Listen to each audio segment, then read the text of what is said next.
Sometimes the cruelest betrayals come not from strangers, but from those who should protect us when we're most vulnerable. Clara May Winchester learned this truth on a cold February morning in 1884, standing on the frost-covered ground of what had once been her home, watching the only family she had left turn his back on her forever. But what she didn't know was that mercy often arrives in the most unexpected forms, carried by gentle hands and offered at the exact moment when hope seems lost.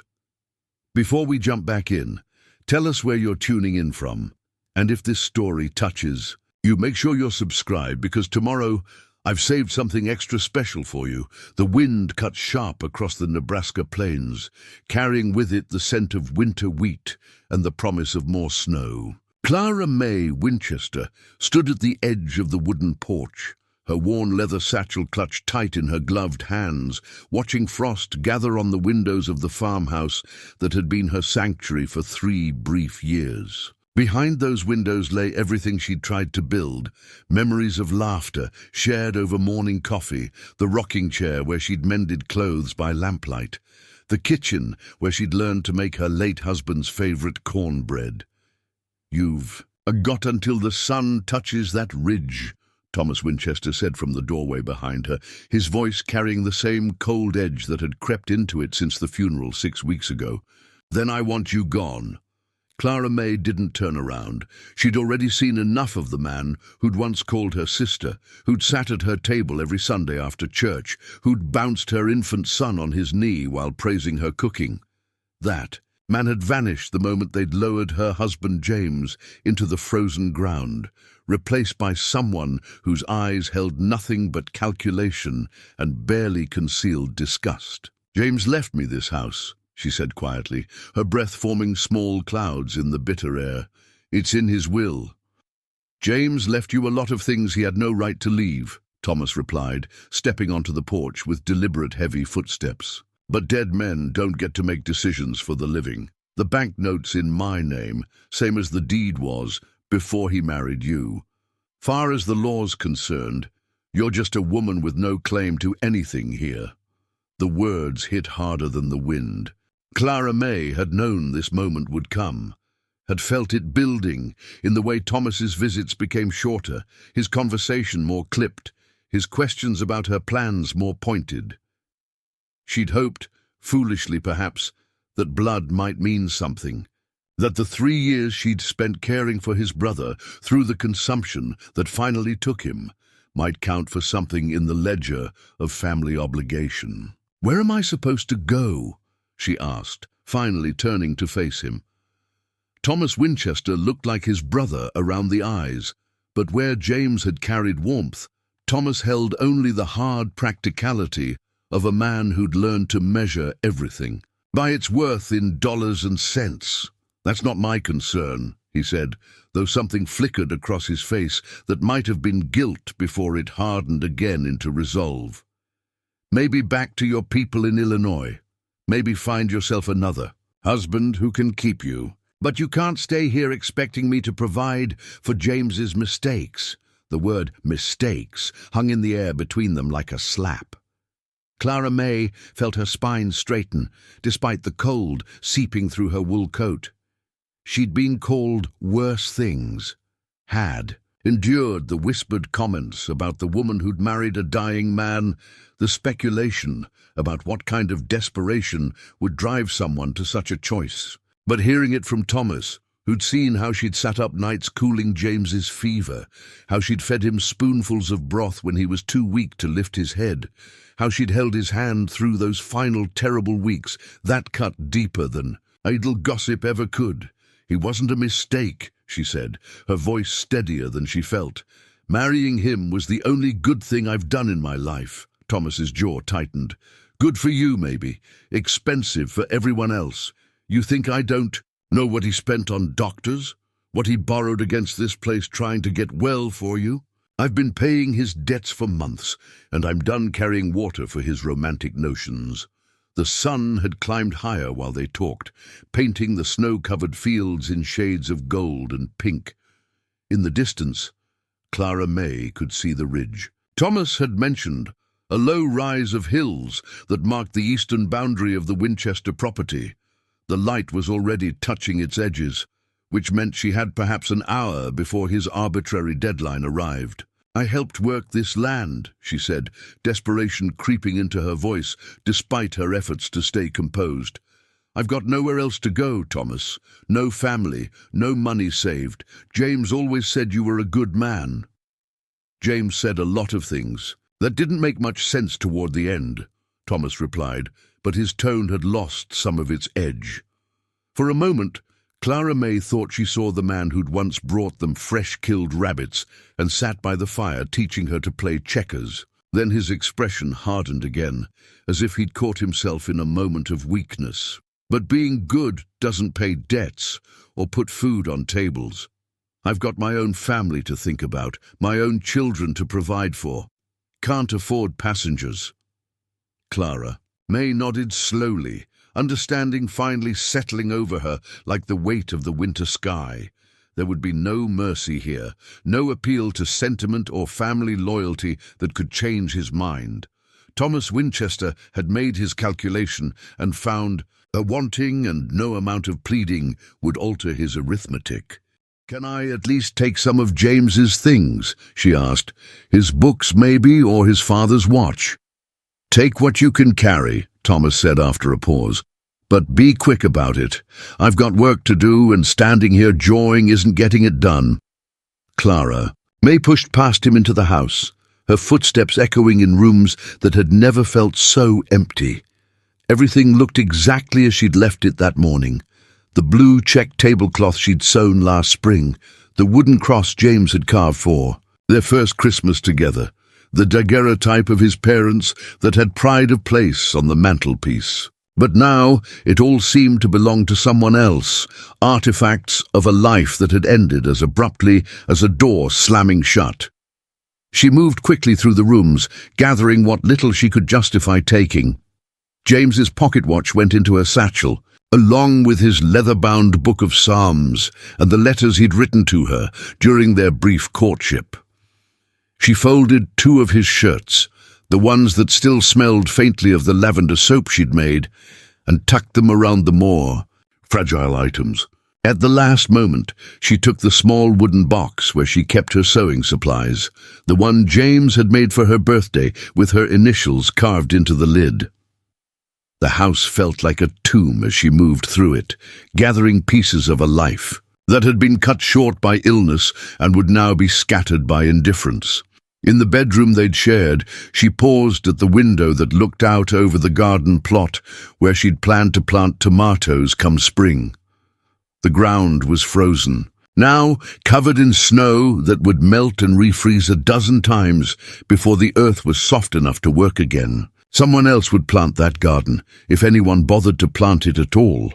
When she emerged from the house, Thomas was waiting by the gate that led to the main road, holding the reins of a horse she didn't recognize, a tired-looking bay mare, with kind eyes and a patient disposition. For a moment her heart lifted with the hope that he'd reconsidered, that he was offering her a way to stay, or at least a means to travel with dignity. "She's borrowed," he said before she could speak, "from the Hendersons down the valley. You can ride her as far as Millfield, that's about 8 miles south. They've got a stage that runs through there twice a week, heads east toward Lincoln. From there, you can get anywhere you need to go." "I don't have money for stage fare," Clara May said quietly. Thomas reached into his coat pocket and withdrew a small leather pouch, the kind used for carrying coins. He held it out to her without meeting her eyes. "There's enough for passage and a little extra. Don't make me regret it." Clara May took the pouch, feeling the weight of silver dollars through the soft leather. It was more than she'd expected, less than she needed, but enough to buy her time to think. "Thank you," she said, meaning it despite everything. "Don't thank me," Thomas replied, his voice gruff. "Thank James. He made me promise to see you safe off the property if anything happened to him. I'm just keeping my word." The revelation hit her like cold water. Even dying, James had been thinking of her welfare. trying to arrange for her care in the only way his failing strength would allow. It should have been a comfort, knowing he'd loved her enough to extract such a promise from his brother. Instead, it felt like one more weight added to a burden that was already threatening to crush her. Thomas helped her mount the borrowed mare, his hands gentle despite the harshness of his words. For just a moment, as he adjusted the stirrups for her shorter legs, Clara May caught a glimpse of genuine regret in his expression.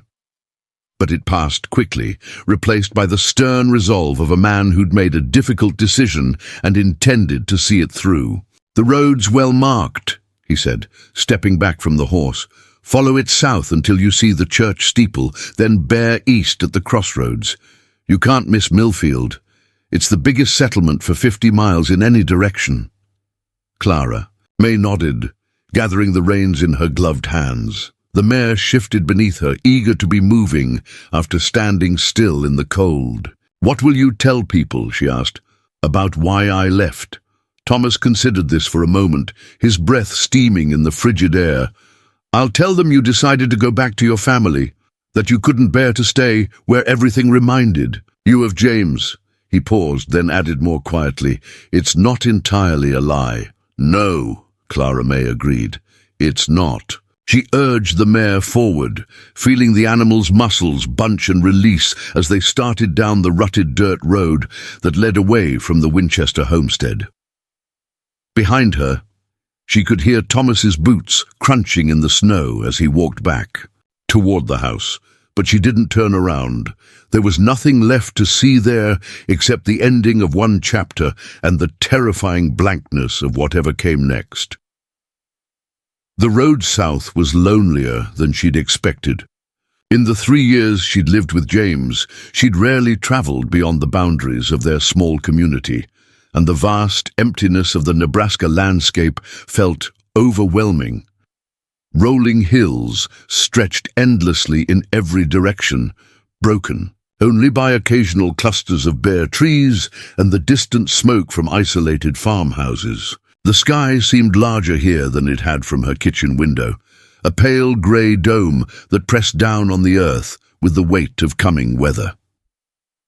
The mare was a steady traveller, picking her way carefully along the frozen ruts without needing much guidance. Clara May was grateful for the animal's sure-footedness. Her own riding skills were limited, learned hastily in the months after her marriage, when James had insisted she know how to handle a horse in case of emergency. She'd never imagined that an emergency would be her own exile from the only home she'd known as an adult. Preparing and narrating this story took us a lot of time, so if you are enjoying it, subscribe to our channel. It means a lot to us. Now back to the story. As they rode, she found herself thinking about the life she was leaving behind. It hadn't been the existence she'd dreamed of as a young woman. Marriage to a dying man was hardly the romantic ideal most girls cherished, but it had been real, in ways that surprised her. James Winchester had been gentle and thoughtful, the kind of man who noticed when she was tired and insisted on helping with the dishes. He'd read to her in the evenings from books of poetry and history, sharing knowledge he'd gained during his brief time at a teacher's college, before the consumption started stealing his strength. Their physical relationship had been tender but limited by his illness. James had been embarrassed by his weakness, convinced that he was cheating her of the normal pleasures of marriage. But Clara May had found satisfaction in the small intimacies, the way he'd reach for her hand while they sat by the fire, how he'd brush her hair when her arms grew tired, the quiet conversations they'd shared in the darkness of their bedroom when sleep eluded them both. She'd known from the beginning that their time together would be brief. James had been honest about his condition, about the doctor's predictions, and the inevitable progression of his disease. But she'd also been desperate enough to accept those terms, grateful for any shelter from the storm that had been her life. Before she met him, Clara May had been working as a seamstress in a boarding house in Grand Island when James Winchester first came to her with a torn coat that needed mending. She'd been 26 then, old enough to be considered a spinster, supporting herself with needle and thread while living in a cramped room under the eaves. Her parents had died of cholera when she was 19, leaving her alone in a world that had little use for unmarried women without family connections or independent means. The boarding house had been respectable enough, but lonely. Clara May spent her days bent over intricate stitching, her eyes straining in poor light while she listened to the conversations of traveling salesmen and railroad workers who passed through on their way to somewhere more important. She'd grown, used to being invisible, the quiet woman in the corner who could make worn clothes look new again, but had little else to offer the world. James had been different from her usual customers. He'd spoken to her politely, asked about her work with genuine interest, and paid her more than the agreed-upon price when she'd finished his mending. When he'd returned a week later with another repair job, a shirt that could easily have been fixed by anyone with basic skills, she'd begun to suspect his motives were more than purely practical. Their courtship had been unconventional, conducted mostly through conversations during his visits to the boarding house. James had been frank about his circumstances, the family farm he'd inherited, his uncertain health, his need for a wife who understood that their marriage might be measured in months rather than years. In return, Clara May had been honest about her own situation, her lack of prospects, and the practical reasons that made his proposal attractive despite its limitations. They'd married on a cold October morning in 1881, with only the local preacher and his wife as witnesses. Thomas Winchester had been notably absent from the ceremony, though he'd appeared at the farmhouse later that day with a grudging offer of congratulations and a jar of honey from his own hives. Clara May had hoped that gesture meant acceptance, that she'd found not just a husband but a place in a family. She'd been naive to think that tolerance during good times would survive the stress of loss and financial pressure. Now, as the mare carried her steadily away from everything she'd tried to build, Clara May felt the full weight of her miscalculation. She'd gambled on kindness, on the idea that caring for James would earn her a permanent place in the Winchester family. Instead, she discovered that grief could make people cruel, that practical concerns could override sentimental obligations with devastating efficiency. The sun climbed higher as they traveled, and despite the cold, Clara May found herself growing. Warm inside her heavy coat, the mare's steady gait was soothing, and the rhythm of the animal's breathing created a kind of meditation that helped quiet her racing thoughts. For the first time since Thomas had delivered his ultimatum, she allowed herself to consider what came next. Lincoln was a real city, with opportunities for a woman with skills like hers. She could find work as a seamstress again, perhaps even establish her own shop, if she was careful with the money Thomas had given her. It wouldn't be the life she'd hoped for, but it would be survival, and that was more than she'd had when she'd first arrived at James's door. The thought of starting over again exhausted her, but it also carried a small spark of possibility.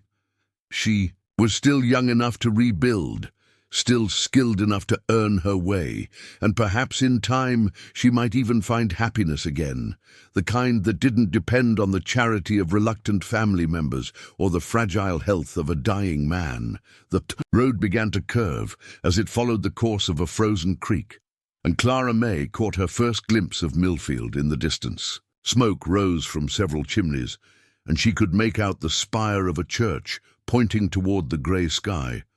It looked like a place where the stage would stop, where a woman with a satchel and a borrowed horse might find her way to somewhere new.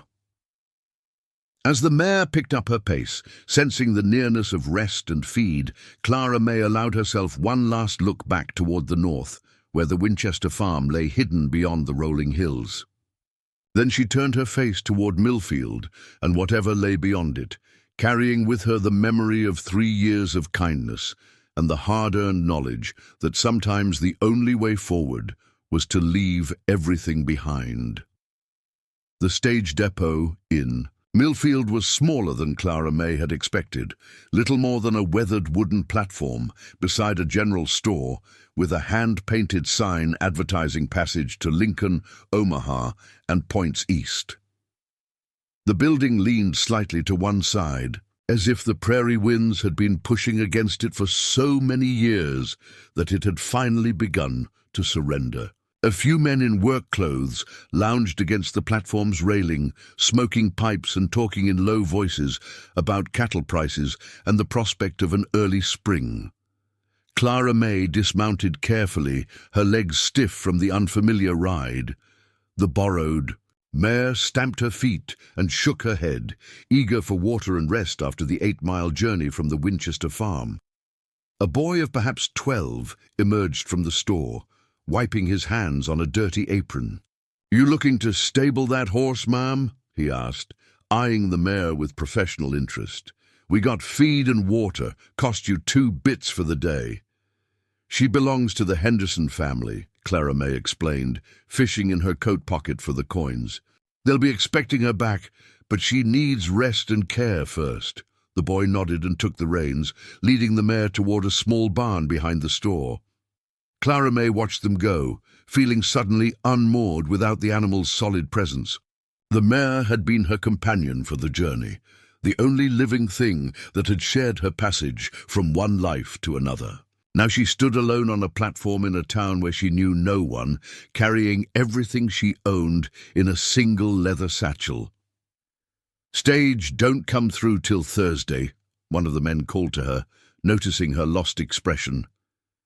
"That's 2 days, hence. You planning to wait?" 2 days. Clara May calculated quickly. Food and lodging would eat into Thomas's coins faster than she'd hoped, but there seemed little choice. She couldn't walk to Lincoln carrying her possessions, and the February weather was too harsh for sleeping outdoors. "Is there a boarding house?" she asked. "Mrs. Kowalski takes in travelers," the man replied, pointing down the main street toward a 2-story house with green shutters. "Clean beds, decent meals, won't cost you more than $1 a day, meals included." Clara May thanked him and walked toward the boarding house, her boots crunching in the packed snow. Millfield was larger than it had appeared from the road, perhaps 200 souls, with a blacksmith shop, a small church, and several businesses clustered around the main intersection. Children played in the yards between houses, their laughter echoing in the cold air. It was the kind of community where everyone knew their neighbor's business, where a stranger would be noticed and discussed over supper tables. Mrs. Kowalski proved to be a round-faced woman with graying hair and an accent that spoke of origins. Far from Nebraska, she looked Clara May up and down with shrewd but not unkind eyes, taking in the quality of her coat and the weight of her satchel. "You running from something or toward something?" she asked without preamble, leading Clara May into a parlor that smelled of beeswax and dried lavender. "I'm recently widowed," Clara May replied carefully. "I'm traveling to Lincoln to find work." Mrs. Kowalski's expression softened slightly. "Ah, I see. Lost my own husband 15 years past, so I know that particular sorrow.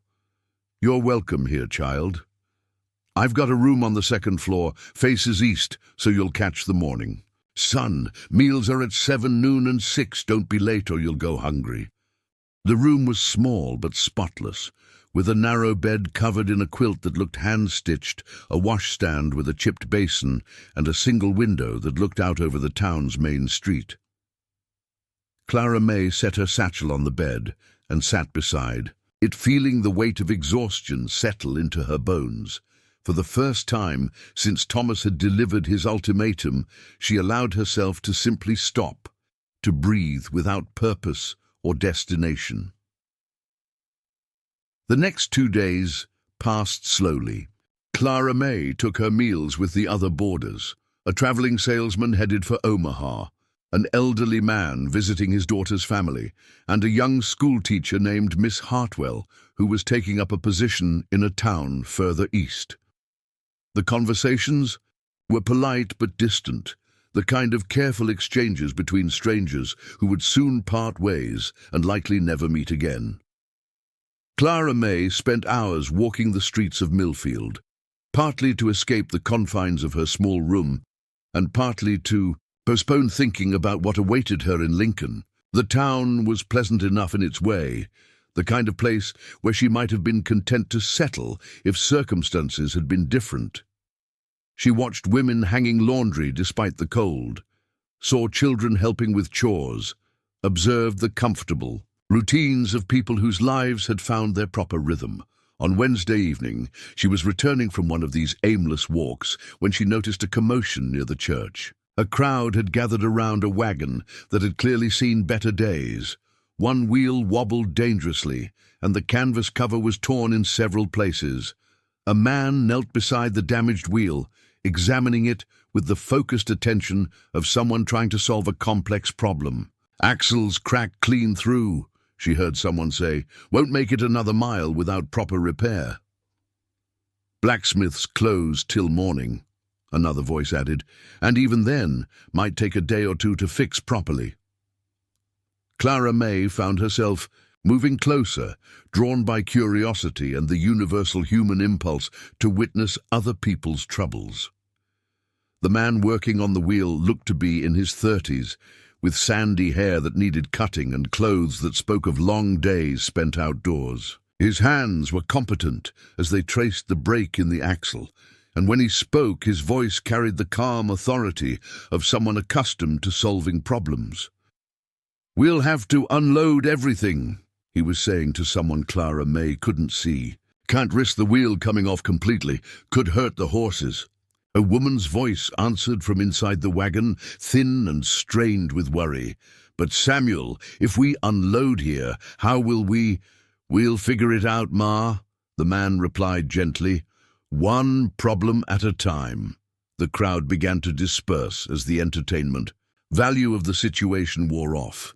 But Clara May lingered, watching as the man, Samuel apparently, began methodically removing items from the wagon. An older woman emerged from beneath the canvas cover, moving stiffly as if her joints pained her. She was perhaps 60, with silver hair escaping from a practical bonnet and worry lines etched deep around her eyes. "Let me help," Clara May found herself saying, stepping forward before she'd consciously decided to get involved. Samuel looked up, surprised. He had kind eyes, she noticed, the sort of steady grey that reminded her of storm clouds shot through with silver. "That's generous of you, miss, but we couldn't impose—" "It's no imposition," Clara May said, reaching for a wooden crate that looked manageable. "I'm just waiting for the stage anyway. Might as well make myself useful." The older woman, Samuel's mother, clearly, studied Clara May with sharp intelligence. "You're the young widow staying at Kowalski's place," she said. It wasn't a question. In a town like Millfield, everyone's business was quickly known.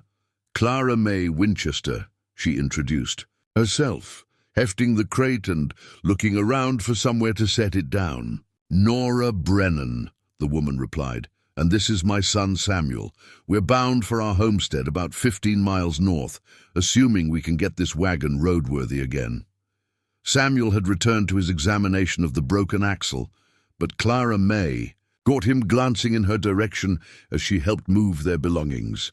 They worked in comfortable silence, creating neat piles of household goods, farming tools and seed bags on the church steps. The Brennans traveled heavy, Clara May noticed. These weren't the possessions of people making a temporary journey, but rather the careful accumulation of those relocating permanently. "You've come far?" Clara May asked as she helped Nora with a particularly awkward bundle of quilts. "Illinois," Nora replied. "Samuel inherited land from his uncle, a quarter section with a house and barn already built. We're hoping to make a fresh start." She paused, then added with careful neutrality, "Sometimes life requires us to begin again in new places." There was understanding in the older woman's voice, the recognition of one displaced person speaking to another. Clara May felt something in her chest loosen slightly, the tight knot of isolation that had been building since she'd left the Winchester. "Farm, yes," she said quietly. "Sometimes it does." By the time they'd finished unloading, full darkness had settled over Millfield. Samuel stood back from the wagon, wiping his hands on a rag and shaking his head.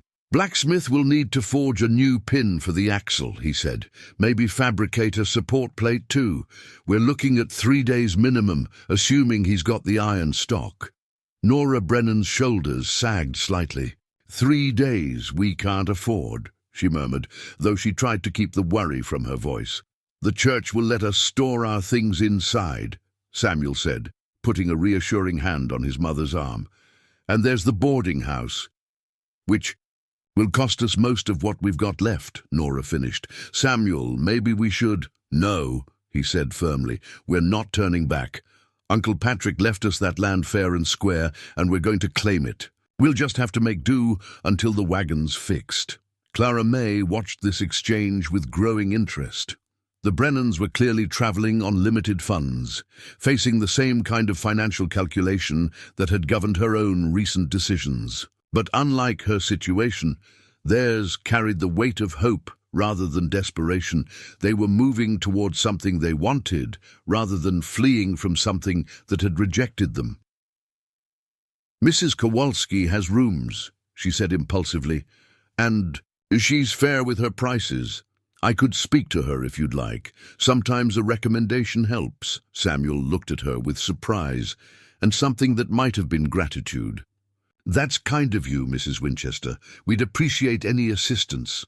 The use of her married name sent a small pang through Clara May's chest, but she pushed the feeling aside. "It's the least I can do. You've got enough to worry about without wondering where you'll sleep." They walked together toward the boarding house, Samuel pushing the limping wagon while Nora kept pace beside Clara May. The older woman moved with the careful deliberation of someone whose body had known hard work and harder years, but her spine remained straight and her voice steady as she asked polite questions about Clara May's own travels. Mrs. Kowalski proved amenable to taking in the Brennans, especially when Clara May vouched for their character and offered to help with the additional cooking and cleaning their presence would require. Soon, Samuel and Nora were settled into rooms adjacent to Clara May's, their immediate needs met, even as larger concerns loomed over their delayed journey. That night, Clara May lay in her narrow bed, listening to the sounds of the boarding house settling around her. Through the thin walls, she could hear the low murmur of conversation from the Brennans' room, Samuel's deep voice mixing with his mother's higher tones as they discussed plans and possibilities. There was something comforting about their presence, about knowing that she wasn't the only person in Millfield whose future hung in uncertain balance. Thursday morning brought the stage as scheduled, a dusty coach pulled by 4 tired horses, and driven by a man who looked as weathered as his vehicle. Clara May stood on the platform with her satchel, watching other passengers climb aboard. A businessman in a wrinkled suit, a farm family with 3 young children, an elderly woman, clutching a carpet bag as if it contained everything she valued in the world. "All aboard for Lincoln," the driver called, settling himself on the high seat and gathering the reins. "Next stop, Seward, then straight through to the capital." Clara May took a step toward the coach, then stopped. Something held her back. Not fear exactly, but a reluctance she couldn't quite name. Lincoln represented the unknown, the necessity of starting over among strangers who would judge her by her usefulness rather than her character. Here in Millfield, she'd found a brief respite from that particular pressure, a place where people seemed willing to accept her at face value. "You coming, ma'am?" the driver asked, noticing her hesitation. Clara May looked back toward the boarding house, where she could see Samuel Brennan emerging with his hat in his hands and his mother beside him. They were watching the stage departure with polite interest, probably wondering why she wasn't climbing. "Aboard." "Ma'am," the driver prompted again, "we're on a schedule here." Clara May made her decision with the sudden clarity that sometimes comes in moments of crisis. "I'm sorry," she said, stepping back from the coach. "I've changed my mind. I won't be traveling today after all." The driver shrugged and cracked his whip, setting the horses in motion. Clara May watched the stage disappear down the road toward Lincoln, carrying with it the life she'd planned to build from the ashes of the old one. She felt a moment of panic at what she'd just done. Thomas's money wouldn't last forever, and there might not be another stage for days or even weeks. But as she turned back toward the boarding house, she saw Samuel Brennan walking in her direction with something that might have been relief in his expression. "Decided to stay a bit longer?" he asked when he reached her. "It seems so," Clara May replied, surprised by how steady her voice sounded. "Sometimes you have to trust that opportunities will present themselves in their own time." Samuel nodded, as if this made perfect sense. "Mother was hoping you might stay for breakfast," he said. "She's taken a liking to you, and she doesn't warm to people easily." They walked back toward the boarding house together, their steps crunching in the snow that had begun falling again during the night. Clara May found herself studying Samuel's profile as they walked. The strong line of his jaw, the way his eyes crinkled slightly at the corners as if he were someone who smiled often, the careful deliberation with which he chose his words. "Tell me about your uncle's land," she said, wanting to hear him talk about the future he was building rather than dwell on her own uncertain circumstances. Samuel's face lit up with genuine enthusiasm. "Quarter section along Willow Creek with good water and timber for building. Uncle Patrick wrote that the soil's rich, black dirt 3 feet deep in places. He built a house before he died, nothing fancy but solid, and a barn big enough for 12 head of cattle." "Sounds like paradise," Clara May said, and meant it. "Could be," Samuel agreed, "if we can get there and make it work. Mother's worried about starting over at her age, but she's stronger than she thinks. And I've got plans, crops to start with, then maybe cattle when we've got the money for stock." There was something infectious about his optimism, the way he spoke of challenges as puzzles to be solved rather than obstacles to be endured. Clara May found herself asking questions about farming techniques and livestock management, subjects she'd never given much thought to during her marriage to James, whose illness had made such long-term planning seem futile. Breakfast with the Brennans proved to be a revelation. Nora was more talkative over coffee, and Mrs. Kowalski's excellent flapjacks, sharing stories of the life they'd left behind in Illinois and the dreams that had prompted their westward journey. Samuel, Clara May learned, had worked for his father's grain mill until the old man's death, then sold the business to finance their move to Nebraska. "Couldn't see staying where everything reminded us of what we'd lost," Nora explained, unconsciously, echoing Thomas Winchester's assumption about Clara May's own motivations. Samuel deserved a chance to build something of his own, not just tend what his father had made. After breakfast, Samuel excused himself to check on the wagon repairs, while Clara May helped Nora with some mending she'd brought along. They worked in companionable silence in the boarding house parlor, needles flashing in the morning light as they repaired torn seams and reinforced weak spots in work shirts and winter stockings. "You've got a fine hand with a needle," Nora observed, watching Clara May's precise stitches. "Learn that from your mother?" "Partly," Clara May replied, "but mostly from necessity. I supported myself as a seamstress before I married." Nora nodded approvingly. "Always good for a woman to have skills she can rely on. Samuel's father used to say that luck might fail you, but capability never would." They worked until noon when Samuel returned with mixed news about the wagon repairs. The blacksmith had the necessary materials and was confident he could fix the axle properly, but the work would take 4 days rather than 3. Nora received this information with stoic acceptance, though Clara May could see the worry lines deepening around her eyes. 4 more days of room and board," she murmured to her son when she thought Clara May wasn't listening. "Samuel, we can't afford—" "We'll manage," he replied firmly. "Maybe I can find some work around town to help offset the cost." Clara May looked up from her mending, struck by a sudden idea. "Mrs. Kowalski mentioned she needed help with spring cleaning," she said, "getting the boarding house ready for the traveling season. Maybe she'd hire both of us for a few days. I could handle the sewing and household repairs, and you could take care of the heavier work."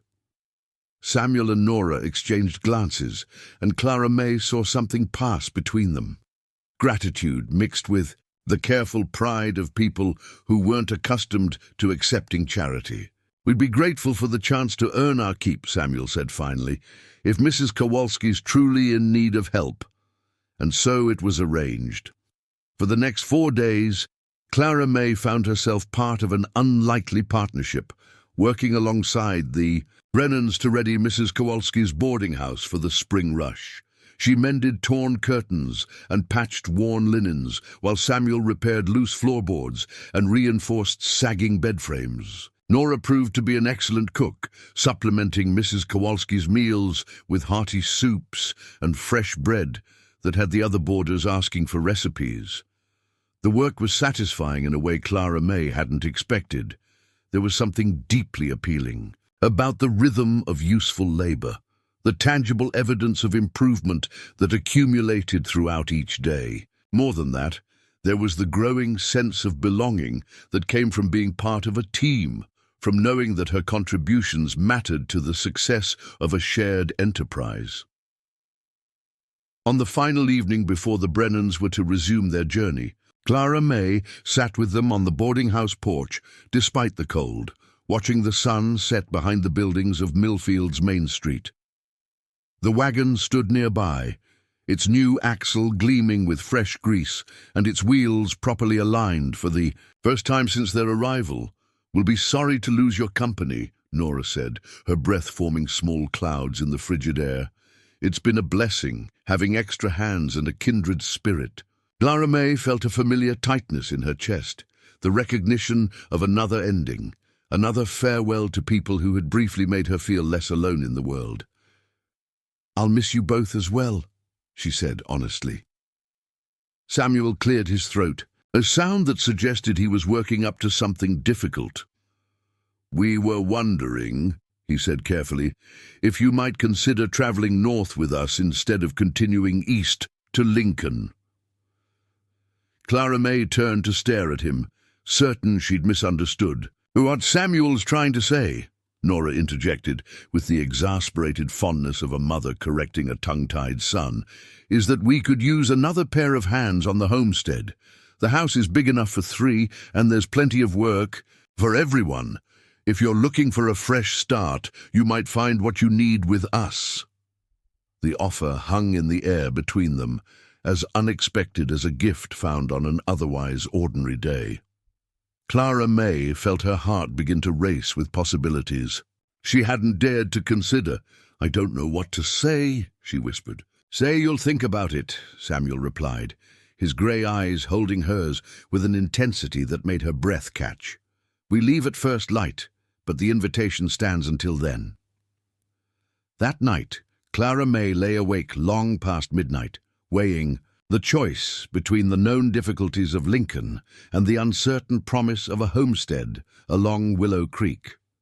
Through her window, she could see stars scattered across the clear February sky, as remote and beautiful as the dreams she'd once harbored for her life with James. But sometimes, she thought, the most important journeys began not with grand plans, but with simple acts of faith, with the willingness to trust that kindness might be repaid with kindness, that useful hands would find useful work, and that a woman cast off by one family might yet discover her place with another. When morning came, Clara May Winchester made her choice.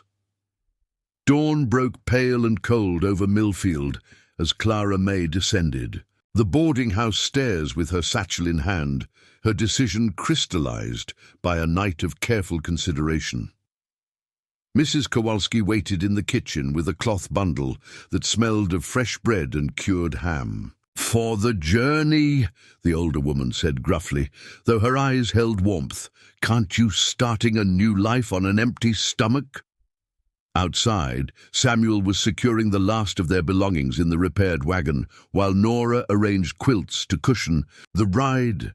The new axle gleamed in the morning light, and the wheels sat true and solid, a testament to the blacksmith's skill and the extra days they'd spent in town. "Ready for adventure?" Samuel asked when he saw Clara May approaching, and something in his smile suggested he'd never doubted she would choose to come with them. The wagon ride north from Millfield proved markedly different from Clara May's solitary journey on horseback 2 weeks earlier. Conversation flowed easily among the three travelers, touching on practical matters like crop rotation and livestock management, then wandering into more personal territory as the miles passed beneath their wheels. Nora proved to be an excellent storyteller, regaling them with tales of Samuel's childhood mishaps and the various calamities that had befallen their neighbors back in Illinois. Samuel, in turn, shared his plans for the homestead with the detailed enthusiasm of a man who'd spent years dreaming of independence. "Uncle Patrick wrote that the creek runs year-round," he explained, as they crested a low hill that revealed miles of rolling prairie ahead. "Good fishing, too, if his letters were truthful. And there's a grove of cottonwoods near the house that'll provide windbreak and timber for expansion." Clara May found herself drawn into their planning, offering suggestions based on her limited experience helping James with his failed agricultural ventures. Her late husband had possessed more optimism than practical knowledge, but she'd absorbed enough through observation and necessity to contribute meaningfully to their discussions. "James always said the secret was understanding your land before you tried to change it," she said as they paused to rest the horses beside a frozen stream. "He spent his first year just watching, when the snow melted, where the water pooled, which areas stayed green the longest in summer." "Wise advice," Samuel agreed, though something in his expression suggested he was thinking about more than farming techniques. Some things reveal their true nature slowly, in their own time. The landscape grew more varied as they traveled north, with shallow valleys carved by seasonal streams and patches of native timber that had escaped the settler's axe. It was a beautiful country in its austere way, offering the kind of prospects that could sustain a family willing to work with the land rather than against it. They reached the homestead as afternoon shadows began to lengthen across the snow-covered fields. Clara May's first glimpse of their destination came as the wagon topped a gentle rise overlooking Willow Creek. Below them lay a natural meadow sheltered by the promised cottonwoods, with a substantial log house and a well-built barn positioned to take advantage of both the water source and the prevailing winds. "It's perfect," she breathed, meaning every word. Uncle Patrick had chosen his building site with care. The house sat on a slight elevation that would provide good drainage come spring, while the barn nestled into a natural depression that offered protection from winter storms. A kitchen garden plot lay dormant under snow between the two structures, and beyond that, Clara May could see the dark line of the creek winding through stands of timber. "He built better than I expected," Samuel admitted as they approached the house. "These logs are seasoned oak, fitted tight enough to keep out prairie winds. And look at that foundation, limestone blocks set deep and level." The interior proved equally impressive. Patrick Brennan had constructed his house with an eye toward permanence, creating generous rooms with high ceilings and windows positioned to catch both morning and evening light. A massive stone fireplace dominated one wall of the main room, while a cast-iron stove in the kitchen promised efficient heating and cooking. 3 bedrooms, Nora observed with satisfaction as they explored the living space. Patrick must have hoped for family visits, or maybe planned to take a wife himself. Clara May was given the smallest of the 3 rooms, a cozy space under the eaves with a window overlooking the creek. As she unpacked her few belongings, she felt a sense of settling that had been absent since James's death. This wasn't charity or temporary shelter. It was partnership, built on mutual need and growing respect. The first weeks on the homestead established rhythms that felt as natural as breathing. Samuel threw himself into inventory and planning, cataloguing tools and supplies left by his uncle while mapping improvements for the coming growing season. Nora took charge of the house itself, organizing storage and establishing the domestic routines that would carry them through the year. Clara May found her place somewhere between them, contributing wherever her skills proved most useful. She mended harnesses worn thin by Uncle Patrick's final years, altered clothes to fit their changed circumstances, and helped Nora preserve the last of the winter meat in preparation for spring's fresh provisions. "You've got a gift for making things work better," Samuel observed one evening as he examined a bridle she'd repaired. "Most folks would have thrown this away and bought new." "James taught me that waste was a luxury we couldn't afford," Clara May replied, threading her needle for the next task. "Everything has potential if you're willing to see it clearly." March brought the first hints of spring. Streams running, higher with snowmelt, buds swelling on the cottonwoods, and a softness in the air that promised warmth to come. Samuel began preparing the fields for planting, breaking ground that had lain fallow since Patrick's death, while planning crop rotations that would build rather than deplete the soil.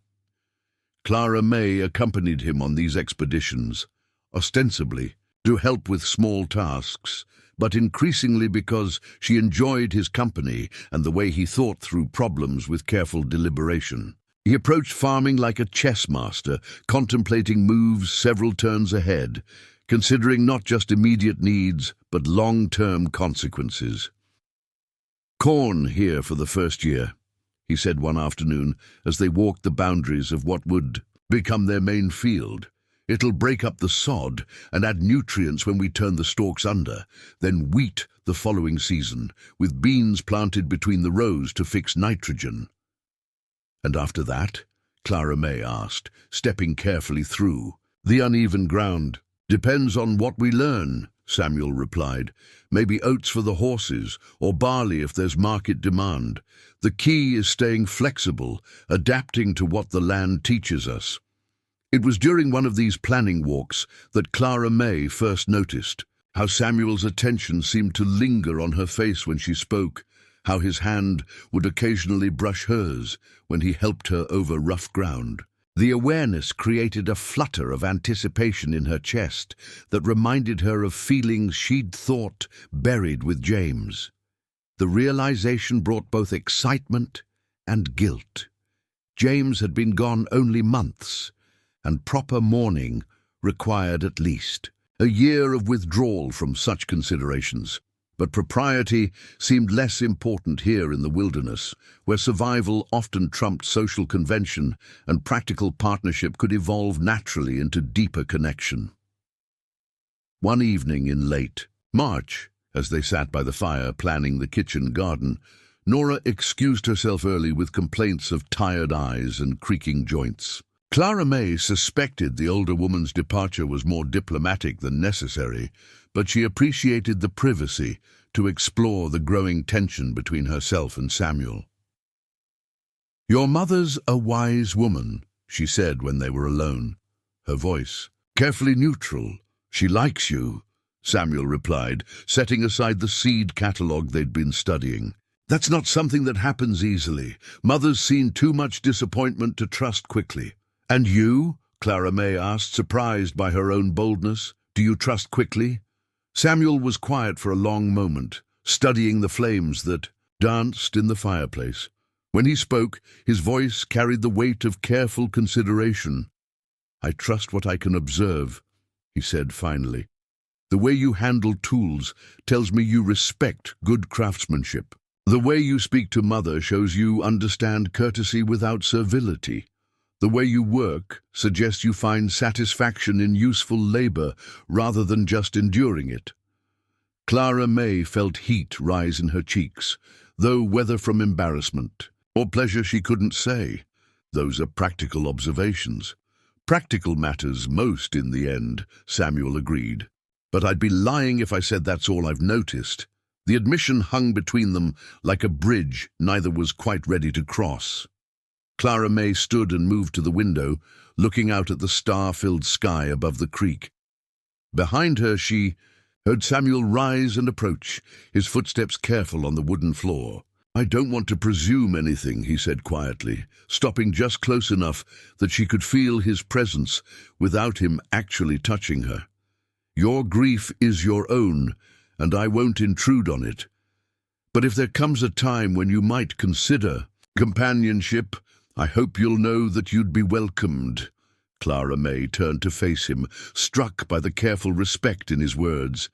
James had been her refuge from loneliness, but Samuel offered something different, partnership built on choice, rather than desperation, affection growing from shared experience rather than grateful obligation. "I'm not sure what proper mourning requires," she said honestly. "The minister back home would say a year at minimum, longer if possible, but out here we make our own rules," Samuel finished, "based on what serves life rather than what satisfies convention." The conversation might have continued, but Nora's deliberate coughing from her bedroom reminded them that walls were thin and privacy was relative in the close quarters of frontier life. They parted with nothing resolved but much understood, carrying to their separate beds the awareness that their future might hold possibilities neither had dared to articulate. April brought the serious work of planting, long days that began before dawn and ended with muscles aching from unaccustomed labor. Clara May discovered that she possessed both the stamina and the inclination for agricultural work, finding unexpected satisfaction in the rhythm of seeding and the promise of harvest. Samuel proved to be a patient teacher, explaining techniques with the thoroughness of someone who understood that knowledge shared was knowledge multiplied. He showed her how to gauge soil moisture, how to space corn rows for optimal growth, how to read weather signs that could mean the difference between successful crops and failed harvests. "Feel here," he said one morning, crumbling soil between his fingers. "Too dry and the seeds won't germinate. Too wet and they'll rot before they sprout. You want it to hold together when squeezed, but crumble easily when disturbed." Clara May took the earth he offered, conscious of how his hand lingered against hers as she learned the texture of perfect planting conditions. Such moments had multiplied throughout the spring, brief contacts that spoke of growing intimacy disguised as practical instruction. Nora observed these interactions with the knowing smile of a woman who'd been young herself once, but she made no comment beyond occasional teasing about the importance of getting seeds properly planted before the growing season advanced too far. Her discretion was matched by her gradual withdrawal from activities that left Samuel and Clara May working alone together, creating opportunities for private conversation and shared tasks. "She's matchmaking," Clara May observed one evening as they returned from checking the newly planted fields. Nora had remained at the house with claims of needing to start supper, though the sun was still well above the horizon. "Mother believes in efficient use of resources," Samuel replied with amusement. "She sees two people who work well together and draws logical conclusions about their potential for increased cooperation." The careful euphemism made Clara May laugh, a sound that seemed to surprise them both with its naturalness. Laughter had been scarce in her life for months, rationed like precious supplies during a harsh winter.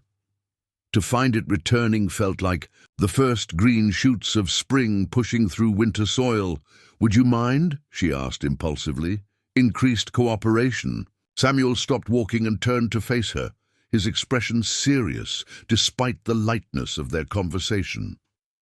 "Clara May," he said, using her given name for the first time since they'd met. "I'd welcome it more than I can properly express."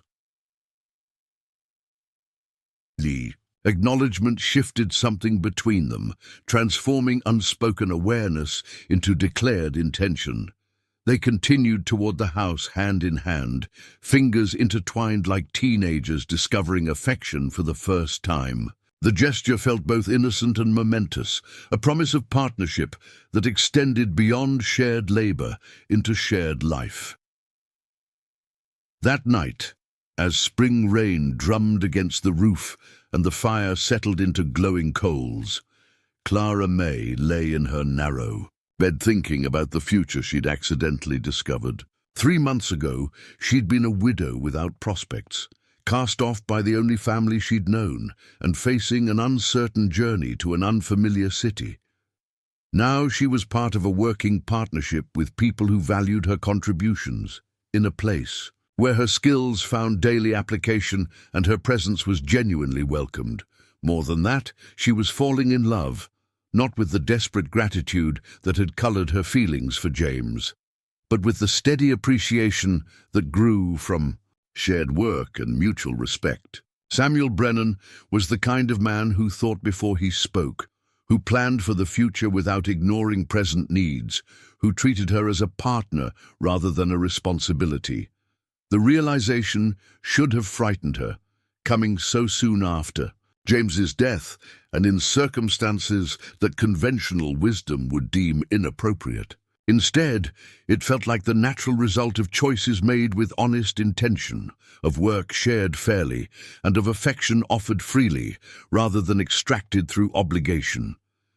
Outside, the rain continued its gentle percussion against the house, soaking into soil that would soon burst with new growth. Clara May pulled her quilts closer and smiled in the darkness, thinking about planted seeds and growing things, about the alchemy that transformed individual efforts into shared abundance. When morning came, she would help Samuel check the fields for washouts, assist Nora with the endless tasks of household management, and continue building the life they were creating together through daily acts of mutual care. But tonight, she allowed herself to simply appreciate the miracle of finding herself wanted rather than merely tolerated, useful rather than burdensome, home rather than exiled. The spring rain fell steadily through the night, and with it came the quiet certainty that some seeds, once planted, were destined to flourish beyond anything their planters had dared to hope. By May, the crops were well established, and the homestead had found its productive rhythm. Clara May's place in the household had evolved from temporary guest to essential partner, her contributions woven seamlessly into the fabric of their daily life. She managed the kitchen garden with the same precision she brought to her needlework, coaxing maximum yield from carefully tended rows of vegetables and herbs. Samuel had begun consulting her on decisions that extended beyond her immediate expertise, seeking her opinion on everything from livestock purchases to long-term land management. The deference wasn't patronizing but genuine, the recognition of intelligence and good judgment regardless of its source. "What do you think about adding chickens this fall?" he asked one afternoon as they examined the area behind the barn that would make a suitable coop. "Fresh eggs would improve our diet, and there's a market for surplus in Millfield." "Practical," Clara May agreed, envisioning the structures they'd need to build. "But we'd need good fencing to keep them safe from predators, and someone would have to stay close to home during the day." "Mother could manage that," Samuel said. "She's mentioned missing the chickens we had back in Illinois, said it felt strange not hearing them fuss about their daily concerns." They stood together in the warm afternoon sun, planning improvements that assumed they'd all be there to see them implemented. The casual presumption of shared future had become natural over the weeks, an understanding that required no formal acknowledgement to guide their decisions. "Samuel," Clara May said suddenly, turned by impulse to address the question that had been building between them throughout the spring. "When you think about next year, about the years after that, what do you see?" He was quiet for a moment, his gaze moving from the proposed chicken yard to the fields they'd planted together, then to the house where Nora was hanging laundry on the line they'd strung between two cottonwoods. "I see this place thriving," he said finally. "Good crops, healthy animals, maybe some additions to the house when we can afford the lumber. I see Mother happy and useful, surrounded by the kind of life she deserves after all the hardship she's endured. And," Clara May prompted, sensing there was more. Samuel turned to meet her eyes directly, his expression holding the kind of honesty that preceded important revelations. "And I see you beside me through all of it, if you'll have me, as my wife, as my partner in everything we build here." The proposal, delivered without ceremony in the practical setting of a future chicken yard, felt more romantic than any elaborate a courtship could have managed. It acknowledged what had grown between them naturally, while honoring the work that had brought them together. "Yes," Clara May said simply, the answer requiring no hesitation or qualification. "I'd like that very much." Samuel's smile transformed his entire face, revealing a joy that he'd apparently been holding in careful check. He reached for her hands, holding them gently as if they were precious things that might be damaged by too much enthusiasm. "I know. It's soon," he said. "By most standards, we barely know each other, but I feel like we've been partners for years already, like this is just making official what's already true." Clara May squeezed his fingers, marveling at how right his touch felt, how naturally her hands seemed to fit with his. "Time moves differently out here," she said. "What matters isn't how long we've known each other, but how well we know each other." They walked back to the house together, planning to share their news with Nora and begin discussing the practical arrangements their engagement would require. But first, they paused in the cottonwood grove, where afternoon light filtered through new leaves to create patterns of gold and green on the ground beneath their feet. Samuel cupped Clara May's face in his work-roughened hands and kissed her with the reverence of a man who understood the precious nature of second chances. The kiss tasted of promise and partnership, of shared work and mutual respect, transformed into something deeper and more enduring. When they broke apart, Clara May rested her forehead against Samuel's chest and listened to the steady beat of his heart beneath her ear. Around them, the homestead hummed with the quiet activity of a place being loved into prosperity, bees working among Nora's flower beds, cattle lowing contentedly in the distant pasture, the creek murmuring its eternal conversation with the cottonwood roots. "Welcome home," Samuel whispered against her hair, and Clara May knew that this time the welcome would last. Nora Brennan received the news of their engagement with the satisfied expression of a woman whose careful planning had come to fruition. Exactly as expected, she set down the dish towel she'd been folding and enveloped Clara May in a warm embrace that spoke of genuine affection rather than mere politeness. "About time you both stopped dancing around what was obvious to everyone with eyes," she said, pulling back to study Clara May's face with motherly scrutiny. "Though I suppose young folks need to convince themselves they've made their own decisions." Samuel laughed, the sound carrying relief and happiness in equal measure. "We thought we were being subtle." "Subtle as a thunderstorm," Nora replied with fond exasperation. "The way you two have been stealing glances and finding excuses to work together. I was beginning to wonder if I'd have to lock you in the root cellar until you came to your senses." The teasing created a lightness that carried them through the evening as they discussed practical arrangements. Marriage in frontier communities required less ceremony than elaborate city affairs, but certain considerations remained essential. Finding a minister, determining the best timing for the celebration, and arranging the legal formalities that would make their union official. Reverend Mitchell in Millfield could perform the ceremony, Nora suggested, as they sat around the kitchen table with coffee and the last of her carefully hoarded sugar cookies. "He's a sensible man who won't require months of preparation or elaborate decorations." When would be best? Clara May asked, suddenly aware of the dozens of decisions that needed making. Her marriage to James had been arranged hastily due to his declining health, with little time for planning or celebration. This felt different, an occasion worth marking properly despite their isolated circumstances. Samuel reached across the table to cover her hand with his. "Whenever you're ready," he said simply. "There's no rush unless you feel one." The consideration in his words reminded Clara May why she'd fallen in love with this man. Samuel understood that marriage represented more than legal convenience or economic partnership. It was the formal recognition of emotional commitment, deserving of thoughtful preparation rather than hurried execution. "Late June," she suggested after consideration. "The crops will be established by then, and we'll have time to make proper arrangements." "Perfect," Nora agreed. "That gives us weeks to plan a celebration worthy of the occasion. Nothing too elaborate, mind you, but enough to mark the importance of what you're undertaking." The following days brought an energy to the homestead that hadn't existed before their announcement.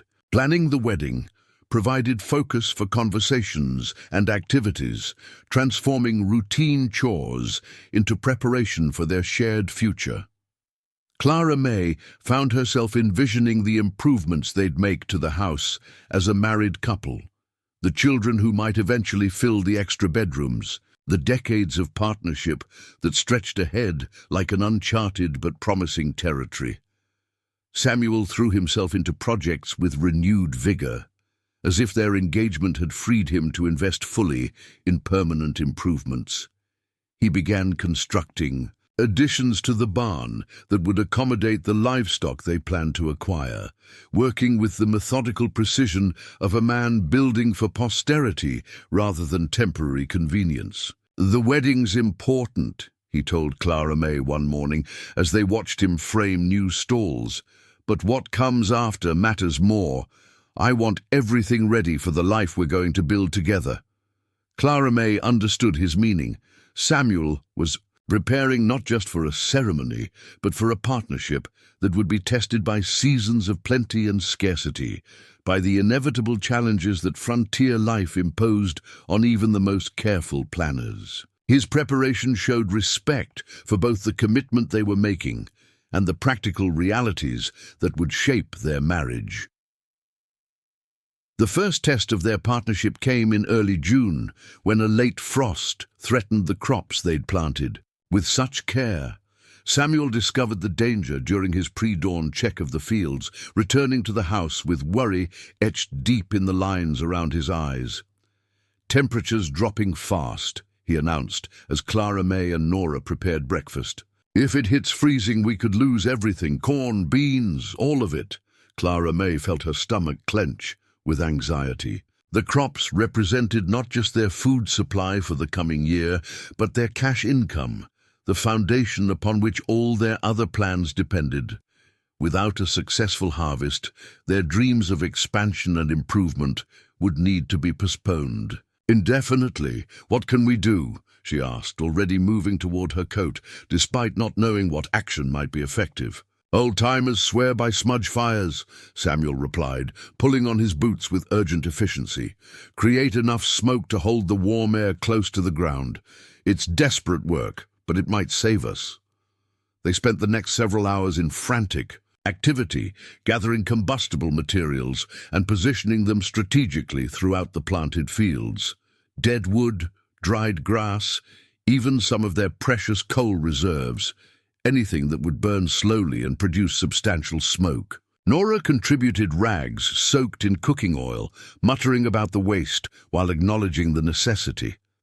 The work was backbreaking and filthy, conducted in the pre-dawn darkness with only lanterns to guide their efforts. Clara May's hands grew, black with soot, and her lungs burned from smoke inhalation, but she maintained the same determined pace as her companions. This was their future, burning in dozens of small fires scattered across acres of vulnerable crops. As dawn approached, they could see their success in the ghostly fog that hung over the fields, trapped between earth and sky by the artificial warming of their smudge fires. The tender plants that had seemed doomed hours earlier stood upright and green, protected by the envelope of heated air their desperate measures had created. "We did it," Samuel said, his voice hoarse from smoke and exhaustion. He pulled Clara, May against him, not caring about the soot that stained both their clothes. "We actually did it." The embrace felt like a celebration of more than just saved crops. They had faced their first real crisis as partners and responded with unified determination, each contributing according to their abilities without question or hesitation. If this was how they worked together under pressure, Clara May thought, their marriage had excellent prospects for weathering whatever challenges lay ahead. The near disaster also strengthened their connection to the broader farming community. Word of their night-long battle spread quickly among neighboring homesteaders, generating respect for their dedication and practical sympathy for their situation. Several families offered assistance with future challenges, understanding that mutual support was essential for survival in their demanding environment. "That's how it works out here," Samuel explained, as they received an unexpected visit from the Henderson family, who brought fresh milk and offers to help with haying when the time came. "You prove you're serious about making a go of it, and folks take notice. Nobody wants neighbors who'll quit at the first sign of trouble." The validation felt almost as valuable as the saved crops. Clara May was beginning to understand that acceptance in frontier communities had to be earned through demonstrated commitment rather than social credentials or family connections. The smudge fires had been their test, and their willingness to fight for their future had established their credibility as permanent residents rather than temporary visitors. Wedding preparations resumed with increased enthusiasm after the crisis passed. Nora threw herself into planning with the thoroughness of a military campaign, coordinating everything from the guest list to the menu with meticulous attention to detail. She approached the task as if organizing the social event of the decade, rather than a simple ceremony in their isolated homestead. "Marriage deserves proper recognition," she insisted, when Samuel suggested they might be overdoing the preparations. "You're not just promising to live together, you're creating a family, establishing a household that will hopefully endure for generations. That requires more ceremony than a casual handshake." Clara May found herself grateful for Nora's insistence on proper celebration. Her marriage to James had been shadowed by his illness and their limited resources, creating memories associated more with sadness than joy. This time felt different, hopeful rather than desperate, built on choice rather than necessity. The guest list grew as word spread through their extended community. Families from Millfield and the surrounding farms committed to making the journey for the ceremony, understanding that such occasions were rare enough to merit special effort. Mrs. Kowalski sent word that she would cater the reception meal, refusing no payment, with the explanation that feeding wedding guests was a privilege rather than a burden. 18 families confirmed, Nora announced one evening as she consulted her carefully maintained lists, plus the minister and his wife, the blacksmith, who fixed our wagon, and that young school teacher you befriended at the boarding house. "We'll need tables for at least 50 people. The numbers felt overwhelming to Clara May, who'd grown accustomed to the quiet rhythms of homestead life. But Samuel seemed genuinely pleased by the prospect of sharing their commitment with such a large gathering, viewing it as an opportunity to strengthen community bonds rather than a social obligation to be endured. "These are the people who'll be our neighbors for decades," he said, as they worked together to clear space for the celebration. "Having them witness our wedding creates connections that will serve us well in years to come." As June progressed, their preparations took on increasing urgency. Samuel built tables from sawhorses and planks, constructing temporary seating that could accommodate their expected guests. Clara May worked with Nora to prepare foods that could be made in advance and stored safely. their kitchen becoming a production center for the varieties of preserves, pickles, and baked goods that would constitute the wedding feast. The dress presented a particular challenge. Clara May owned nothing suitable for such an important occasion, and ordering something from catalogue suppliers would require more time than they had available. The solution came from an unexpected source. Mrs. Kowalski appeared one afternoon, with the trunk containing her own wedding dress from 30 years earlier, carefully preserved in tissue paper and lavender sachets. "Needs altering," she said, with characteristic bluntness, as Clara May examined the beautiful garment. "You're smaller, through the waist and taller than I was, but the fabric's good silk and the style is classic enough to wear well." The dress was indeed beautiful, cream-colored silk with pearl buttons and delicate lace trim that spoke of craftsmanship rarely found in frontier settlements. Clara May felt tears gather in her eyes as she realized the generosity of the gesture. The way this practical woman had traveled miles to offer something precious for her wedding day. "I can't accept something so valuable," she protested, though her hands lingered on the soft fabric. "Nonsense," Mrs. Kowalski replied firmly. "Dresses like this are meant to be worn for celebrations, not hidden away in trunks. Besides," she added with a rare smile, "I always hoped it might see another wedding someday." The alterations became a community project, with neighboring women contributing their expertise in fitting and sewing. Clara May discovered that she'd become part of an informal network of mutual support, connected to other wives and mothers who understood the challenges of frontier life and the importance of marking significant occasions properly. "Marriage is hard enough without starting it off with regrets about the ceremony," observed Martha Henderson as she helped adjust the dress's hem. "Better to do things right from the beginning and have good memories to sustain you through difficult times." The wisdom in her words resonated with Clara May's own instincts. She'd learned from her marriage to James that weddings weren't just social performances, but foundational experiences that shaped how couples viewed their commitment. This time, she wanted memories that would strengthen rather than sadden her.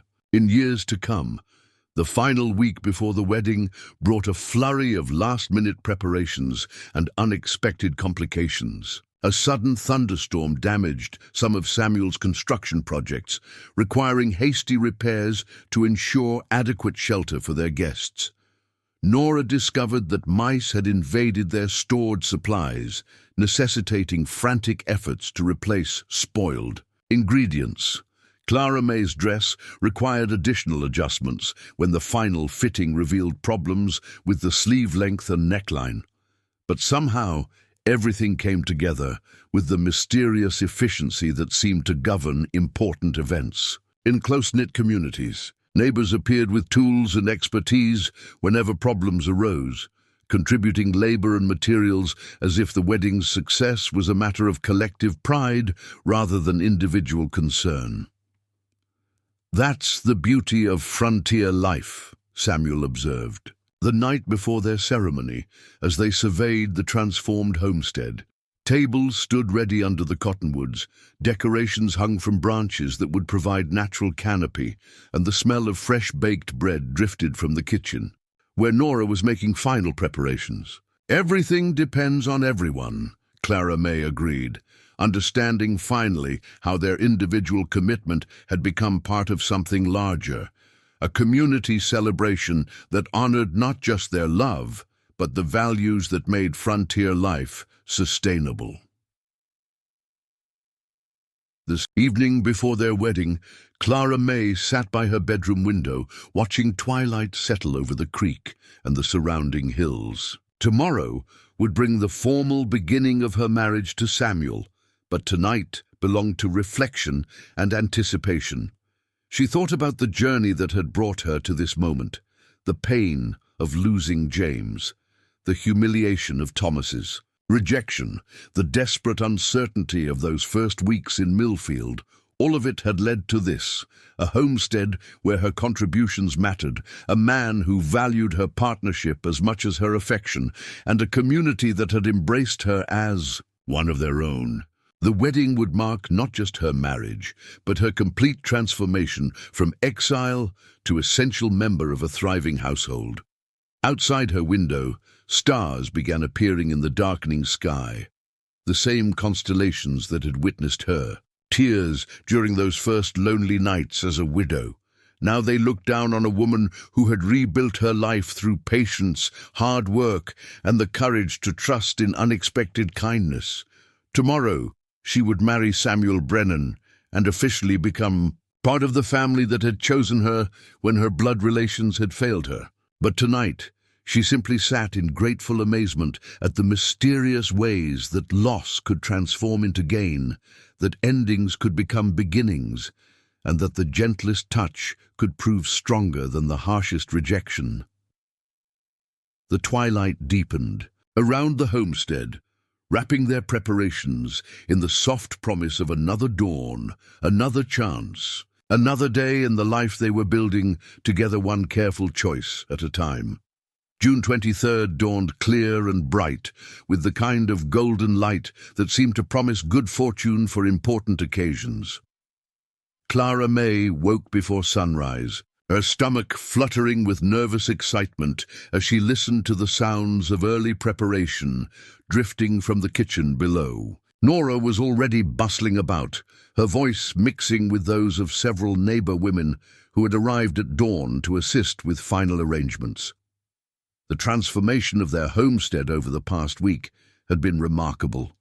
What had begun as a working farm now resembled something from a fairy tale, with garlands of wildflowers strung between the cottonwood trees and tables arranged in careful rows beneath their spreading branches. The creek provided a musical backdrop to the festivities, its gentle murmur mixing with the calls of birds and the distant lowing of cattle in the pastures. Martha Henderson appeared at Clara May's door, carrying a breakfast tray and wearing the satisfied expression of a woman whose organizational skills were being put to excellent use. "Nora thought you might prefer to eat quietly before the chaos begins in earnest," she said, setting the tray on the small table beside the window. "The menfolk are already arriving to help with the heavy work, and there's enough commotion downstairs to wake the dead." Clara May accepted the kindness gratefully, understanding that this might be her last opportunity for solitude before the day's events swept her along in their inevitable progression. The breakfast was simple, but thoughtfully prepared. Fresh, eggs from their own chickens, bread still warm from the oven, and coffee strong enough to steady her nerves for the ceremony ahead. As she ate, Clara May could see guests beginning to arrive in the distance. Wagons and riders appeared along the creek road, carrying families dressed in their finest clothes and bearing covered dishes that would supplement the feast Nora had been preparing for days.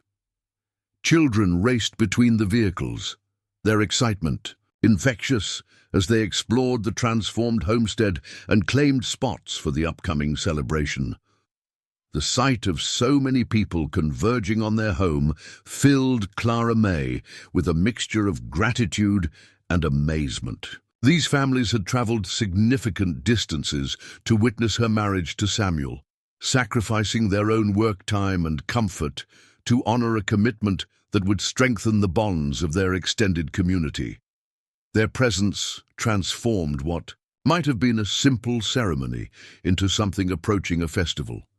Samuel appeared briefly outside her window, directing the placement of additional tables and supervising the construction of a temporary platform where Reverend Mitchell would perform the ceremony. Even from a distance, Clara May could see the barely contained excitement in his movements, the way he checked and rechecked arrangements with the thoroughness of a man determined that everything should be perfect. The morning hours passed in a blur of preparation and anticipation. Neighbor women helped Clara May dress, their experienced hands managing the intricacies of Mrs. Kowalski's altered gown with patient skill. The silk had been fitted beautifully, transforming a dress from another era into something that seemed designed specifically for this occasion and this bride.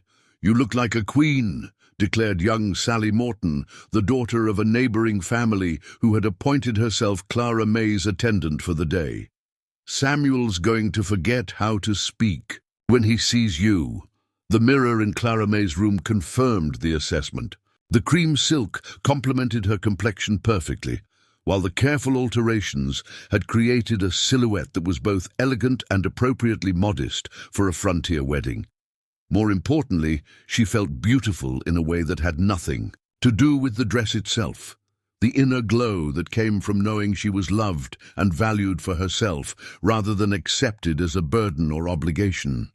Nora appeared in the doorway as the finishing touches were being applied to Clara May's hair, her own dress freshly pressed, and her expression mixing maternal pride with the satisfaction of a well-executed plan. "The Reverends arrived," she announced, and Samuel's pacing like a caged wolf. "I think it's time."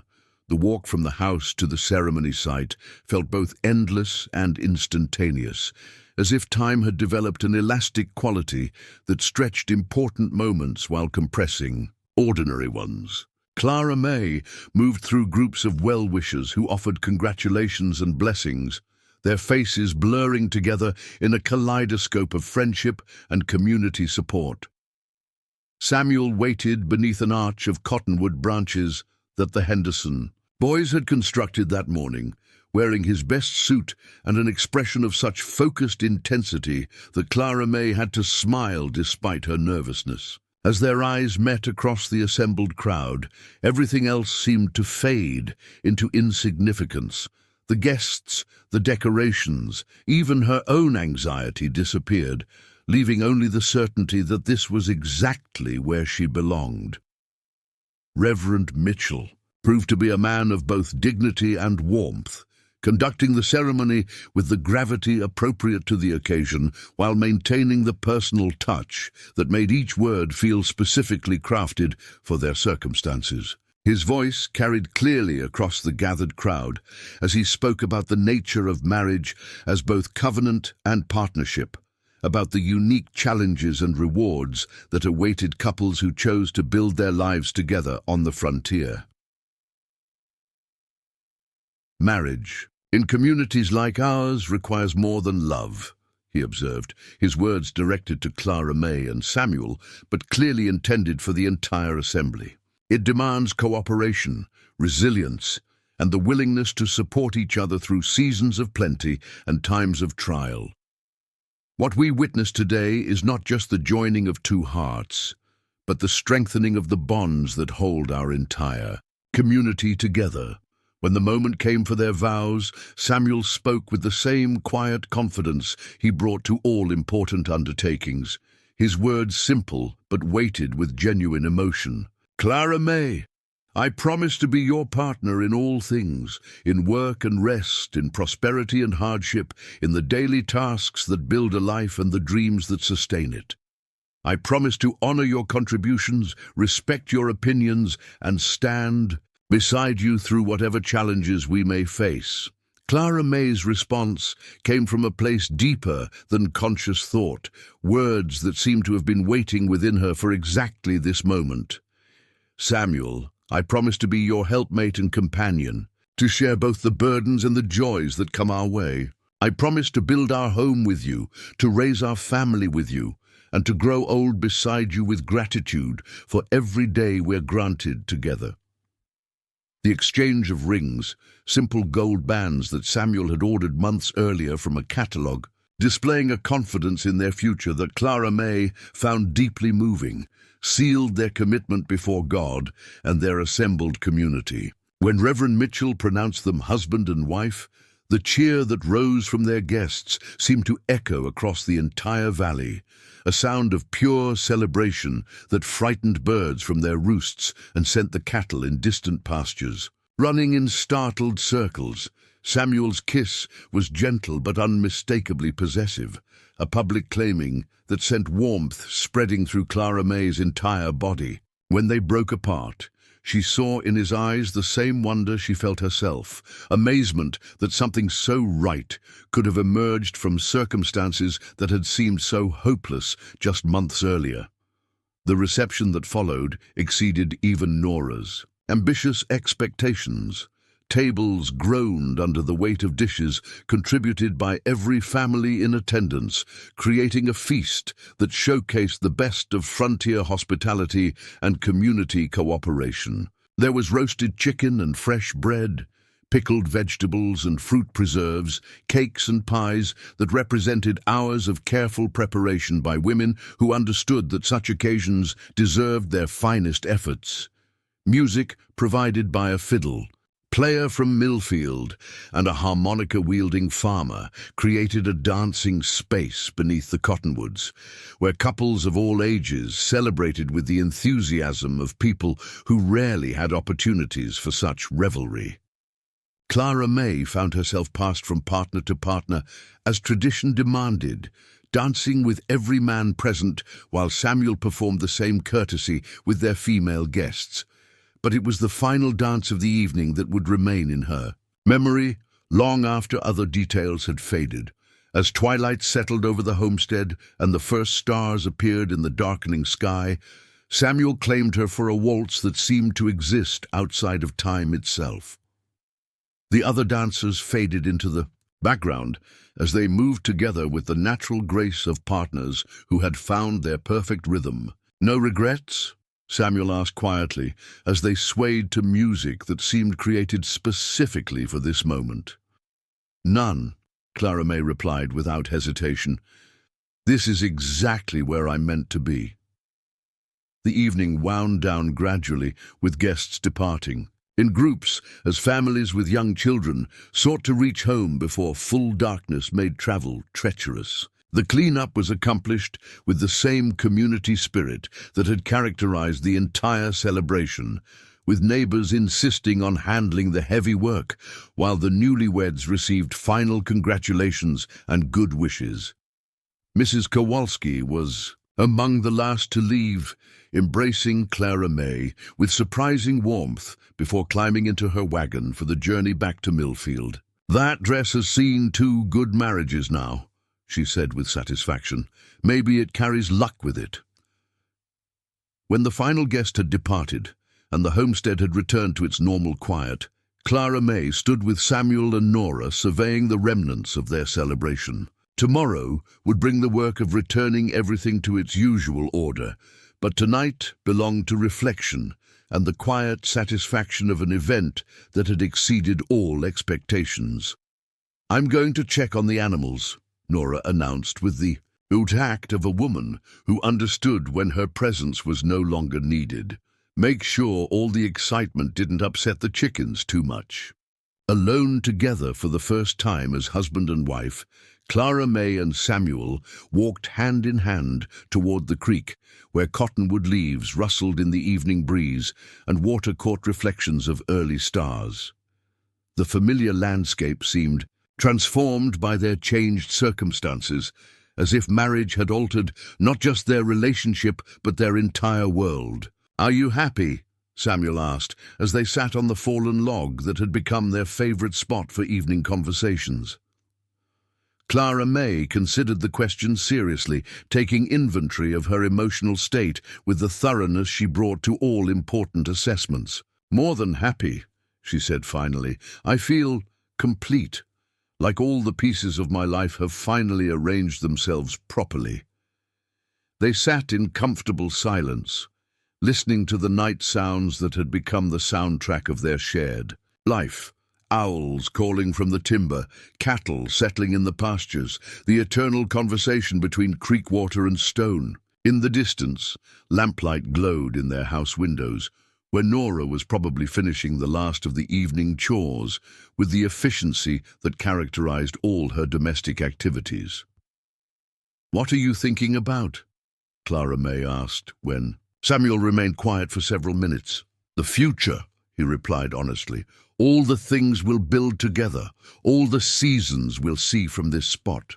Children playing in the creek, grandchildren learning to fish from these banks, growing old together, and still finding things to talk about when the work is done.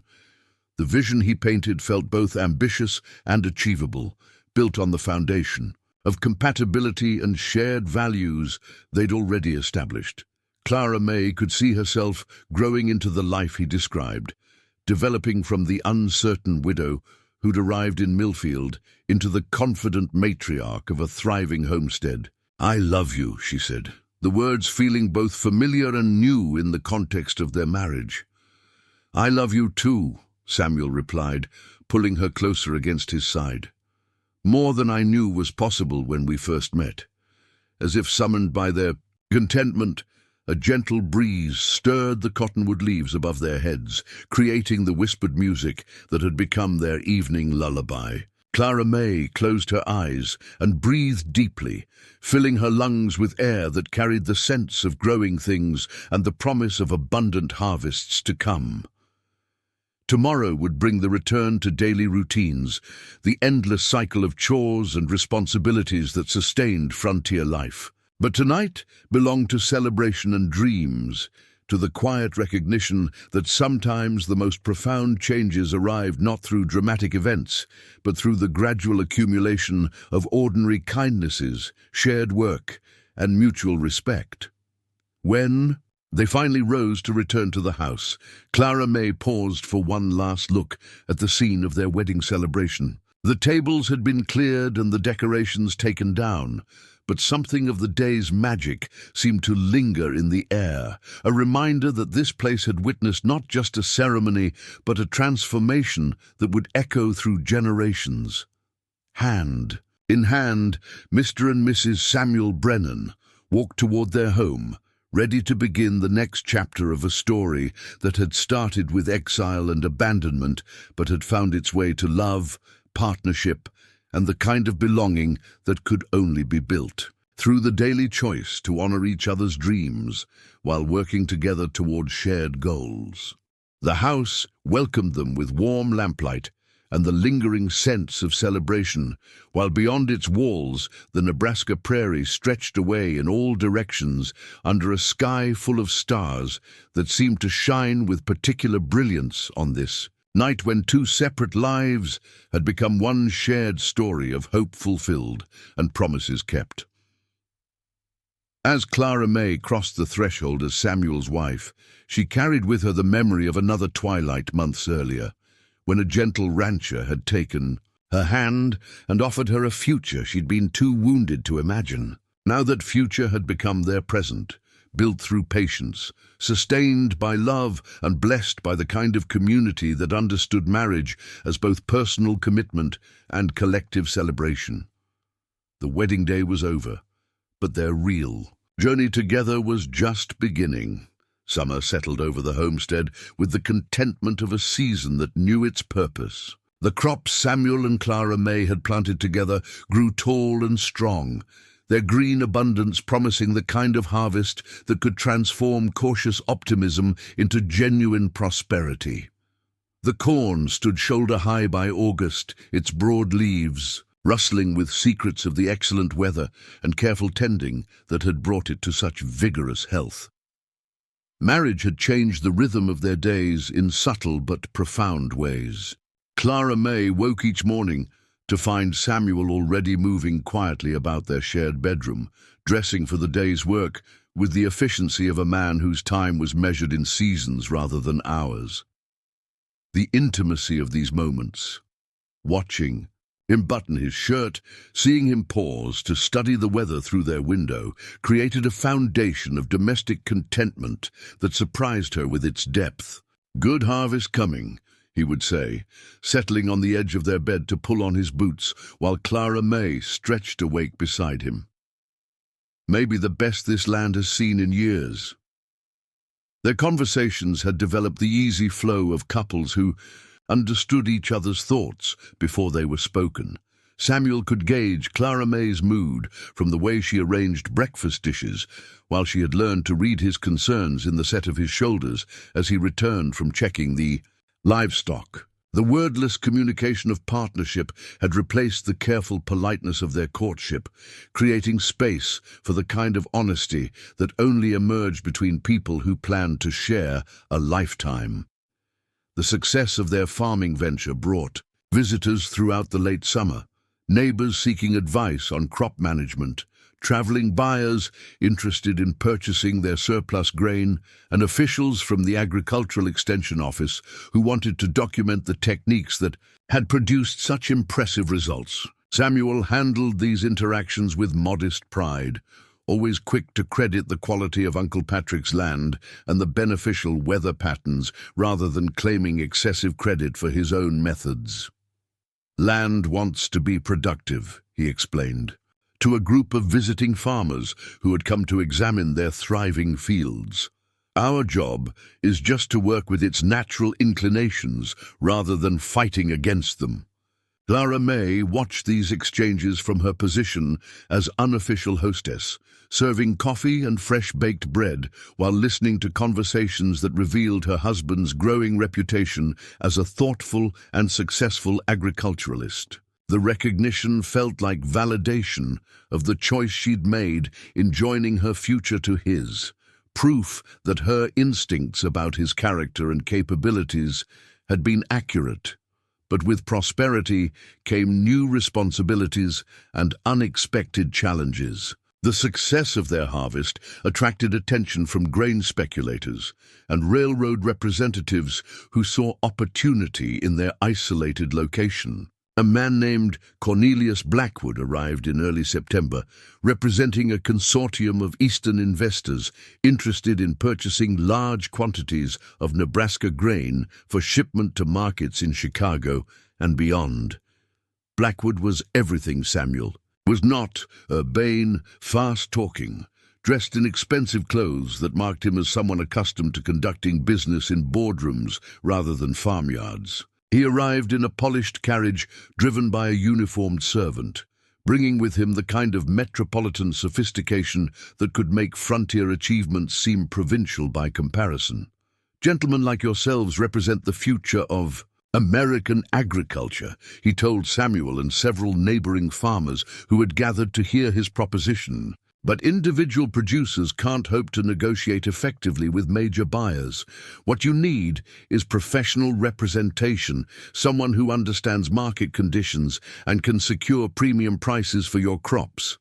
The offer sounded reasonable. On its surface, Blackwood's consortium would purchase their entire harvest at guaranteed prices that exceeded current market rates, providing financial security in exchange for exclusive selling rights. But something in the man's manner raised Clara May's suspicions, a slickness that reminded her of traveling salesmen who promised miraculous solutions to problems that required hard work rather than clever schemes. "What exactly are the terms of this exclusive arrangement?" Samuel asked, his voice carrying the careful neutrality he employed when evaluating propositions that seemed too generous. Blackwood produced a sheaf of legal documents thick enough to discourage careful reading, filled with terminology that obscured, rather than clarified, the actual conditions of their proposed agreement. "Standard commercial language," he assured them with a dismissive wave. "Nothing you need to worry about, just protections for both parties in case of unforeseen circumstances."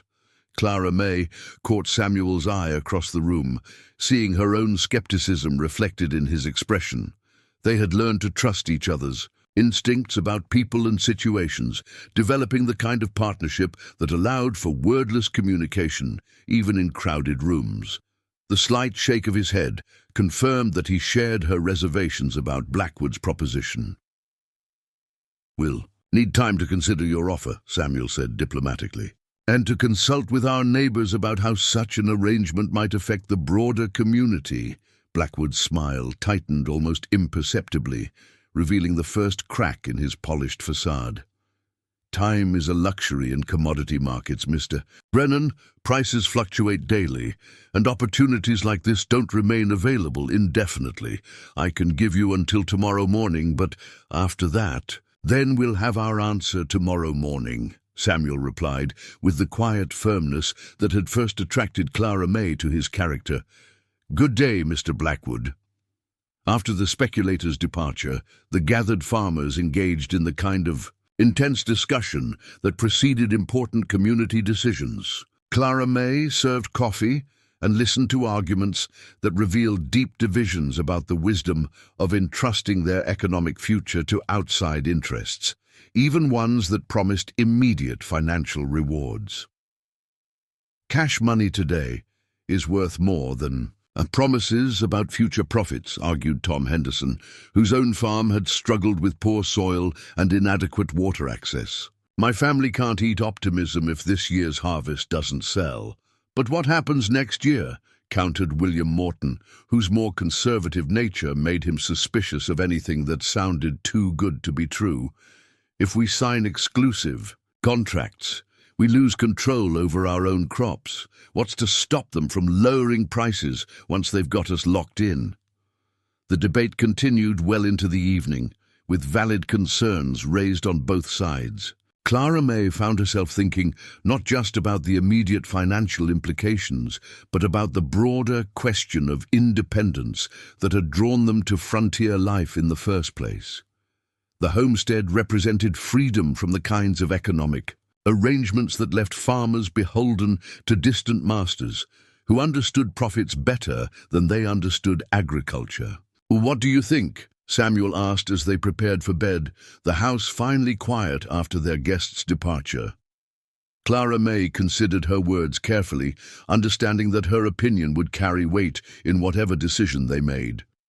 "I think Mr. Blackwood talks like a man who's never planted a seed or worried about weather," she said finally. "Men like that see farming as numbers on ledger pages, rather than the work of feeding families and building communities." Samuel nodded thoughtfully. "My instincts run the same direction. Uncle Patrick always said that deals which sound too good usually are, and smart farmers don't bet their future on other people's promises." The next morning brought Blackwood's return, along with increased pressure and subtly veiled threats about the consequences of refusing his consortium's generous offer. He had apparently spent the intervening hours gathering information about local conditions, dropping hints about railroad shipping rates and grain storage costs that suggested refusal might result in significant financial disadvantages. Independent farmers face challenges that professional operations can easily avoid, he said, with the confidence of a man accustomed to getting his way through persistence and implied intimidation. Transportation costs, storage fees, market, timing, all factors that can turn profitable harvests into financial disasters for the inexperienced. But Samuel had spent the night consulting with neighbors and researching alternative marketing options, discovering that Blackwood's warnings were based more on fear than fact. The railroad offered standard shipping rates to all producers, grain. Elevators in multiple towns were eager to purchase quality crops, and several local merchants had expressed interest in long-term supply relationships that wouldn't require exclusive contracts. "We appreciate your interest in our community," Samuel replied with polite finality, "but we've decided to maintain our independence and market our crops through existing channels." Blackwood's departure was less gracious than his arrival, marked by muttered comments about backward thinking and missed opportunities that revealed his true character more clearly than his earlier salesmanship. Clara May watched his carriage disappear down the creek road with relief, understanding that they had avoided entanglement with someone whose interests diverged sharply from their own. The incident strengthened their bonds with neighboring families, who had also rejected Blackwood's proposition, creating a sense of shared purpose that extended beyond individual farm operations. They began coordinating harvest schedules and transportation arrangements, developing the kind of cooperative approach that could provide many of the benefits Blackwood had promised without surrendering control over their own operations. "This is what community looks like," Nora observed, as she helped Clara May prepare meals for the crews of neighbors who assisted with their harvest. People working together because they choose to, not because some contract forces them to. The harvest itself proved everything they had hoped and more. Samuel's careful soil preparation and crop rotation had produced yields that exceeded even optimistic projections, filling their storage buildings with grain that represented not just immediate income but future security. Clara May stood in their largest barn on the final day of harvesting, surrounded by golden abundance that testified to the wisdom of patience, hard work, and refusal to compromise their values for short-term gains.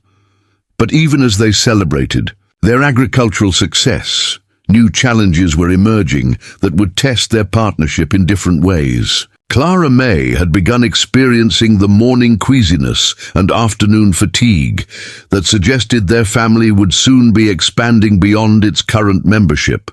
The realization brought joy mixed with anxiety as she considered the additional responsibilities that would accompany parenthood in their isolated location. She chose to share the news with Samuel on an evening when they sat by the creek watching the first leaves begin their autumn transformation. The cottonwoods were starting their slow transition from green to gold, creating a backdrop that seemed appropriate for announcements about new beginnings and future growth. "I have something to tell you," she said, her voice carrying both excitement and nervousness about his potential reaction. Samuel set down the piece of wood he'd been carving for a new tool handle, giving her his complete attention with the immediacy that characterized his response to anything that mattered to her. "Good news or worrying news?" "Good news, I think," Clara May replied, suddenly unsure how to phrase something so momentous. "I believe we're going to have a baby." The silence that followed felt endless, though it probably lasted only seconds. Samuel's expression moved through surprise, wonder, and pure joy, before settling into the kind of protective tenderness that assured Clara May her news had been received exactly as she'd hoped. "When?" he asked, reaching for her hands with the reverence of a man handling something precious and fragile. "Early spring, by my calculations," Clara May replied. "March or April, if everything progresses normally."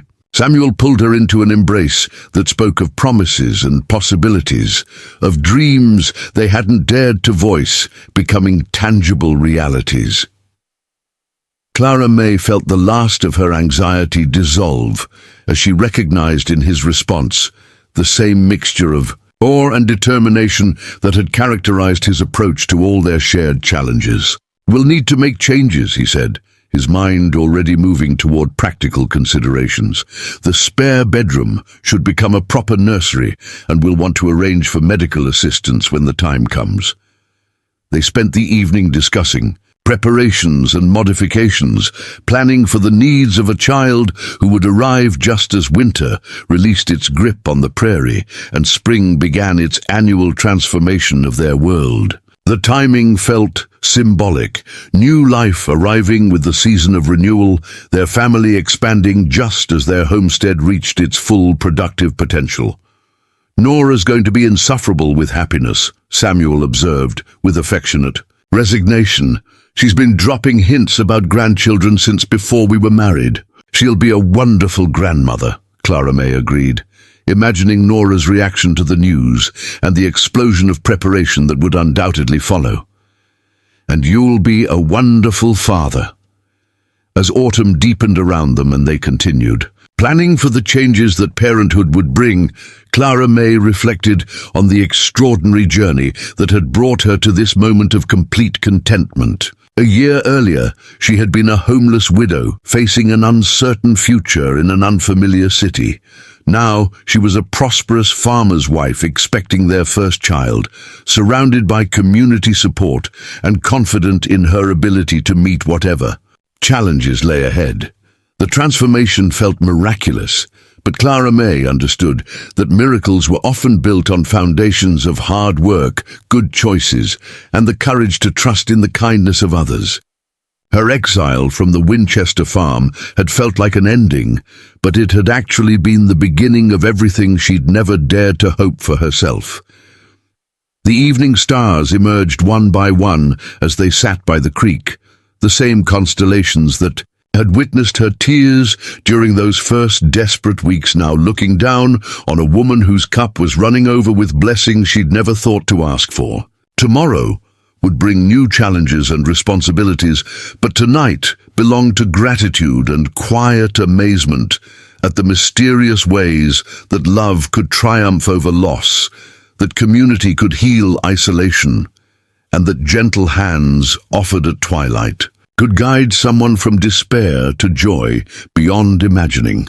Winter arrived early that year, blanketing the homestead in snow by mid-November and settling in with the persistence of a season that intended to test every preparation they'd made. Clara May's pregnancy progressed steadily through the cold months, her body adapting to its new purpose, while she continued the essential work of maintaining their household through Nebraska's harshest season.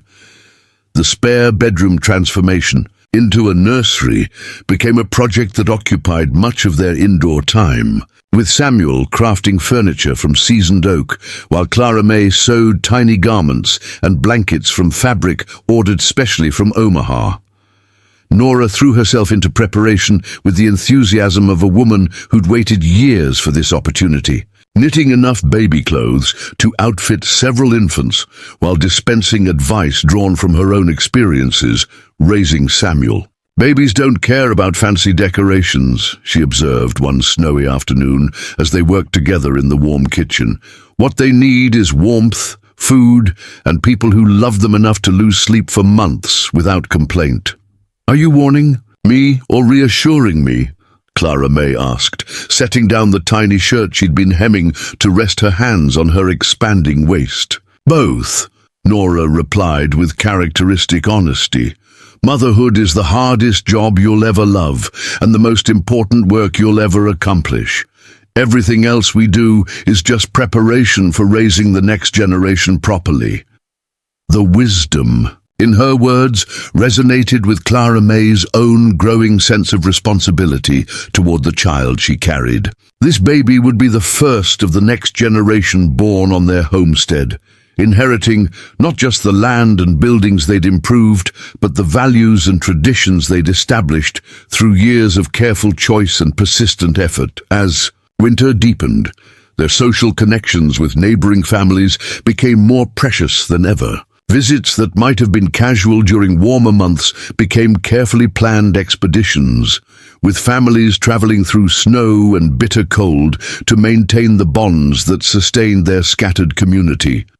The Brennan homestead became a regular gathering place for these winter visits, their large main room and Nora's excellent cooking, creating a natural center for the kind of conversation and companionship that made isolation bearable. "This is what frontier life is really about," Samuel observed one evening, after the Henderson family had departed following a day-long visit.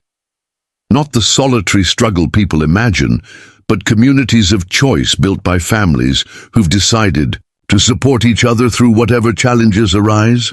Clara May agreed, understanding now how the networks of mutual aid and friendship had sustained previous generations of settlers through the hardships that could break individual families. Their prosperity hadn't isolated them, but rather increased their ability to contribute to the collective welfare, creating obligations that felt more like privileges than burdens. The baby began moving actively in January, strong kicks and shifts that announced its presence with unmistakable vitality. Clara May would pause in her work to place both hands on her belly, marveling at the mystery of life developing within her, while Samuel watched with the wonder of a man witnessing miracles in daily progression. "Active little one," he would say, placing his own hands beside hers to feel the movements that spoke of health and vigor. "Takes after its mother, I suspect." "Or its father," Clara May would reply, remembering Samuel's own restless energy during their early weeks together. "Either way, this child won't lack determination." February brought the kind of blizzard that tested even experienced homesteaders, with winds that howled for 3 days straight, and snow that accumulated to depths that made travel impossible. The Brennan family found themselves completely isolated, dependent entirely on their own resources and careful preparation for survival until the storm exhausted itself. But rather than feeling trapped or endangered, Clara May discovered a deep satisfaction in their self-sufficiency. Their root cellar held enough preserved food to last for weeks, their woodpile provided abundant fuel for heating and cooking, and their animals remained safe and fed in the well-constructed barn Samuel had expanded the previous summer. They had created exactly the kind of independent security that frontier life demanded, built through patient work rather than purchased with money they didn't possess. "We could stay here for months if necessary," Samuel said with pride as they took inventory of their supplies during the storm's second day. "Everything we need, produced by our own efforts or traded fairly with neighbors who know our worth." Isolation also provided unexpected intimacy, forcing them to rely entirely on each other's company during the long hours when outdoor work was impossible.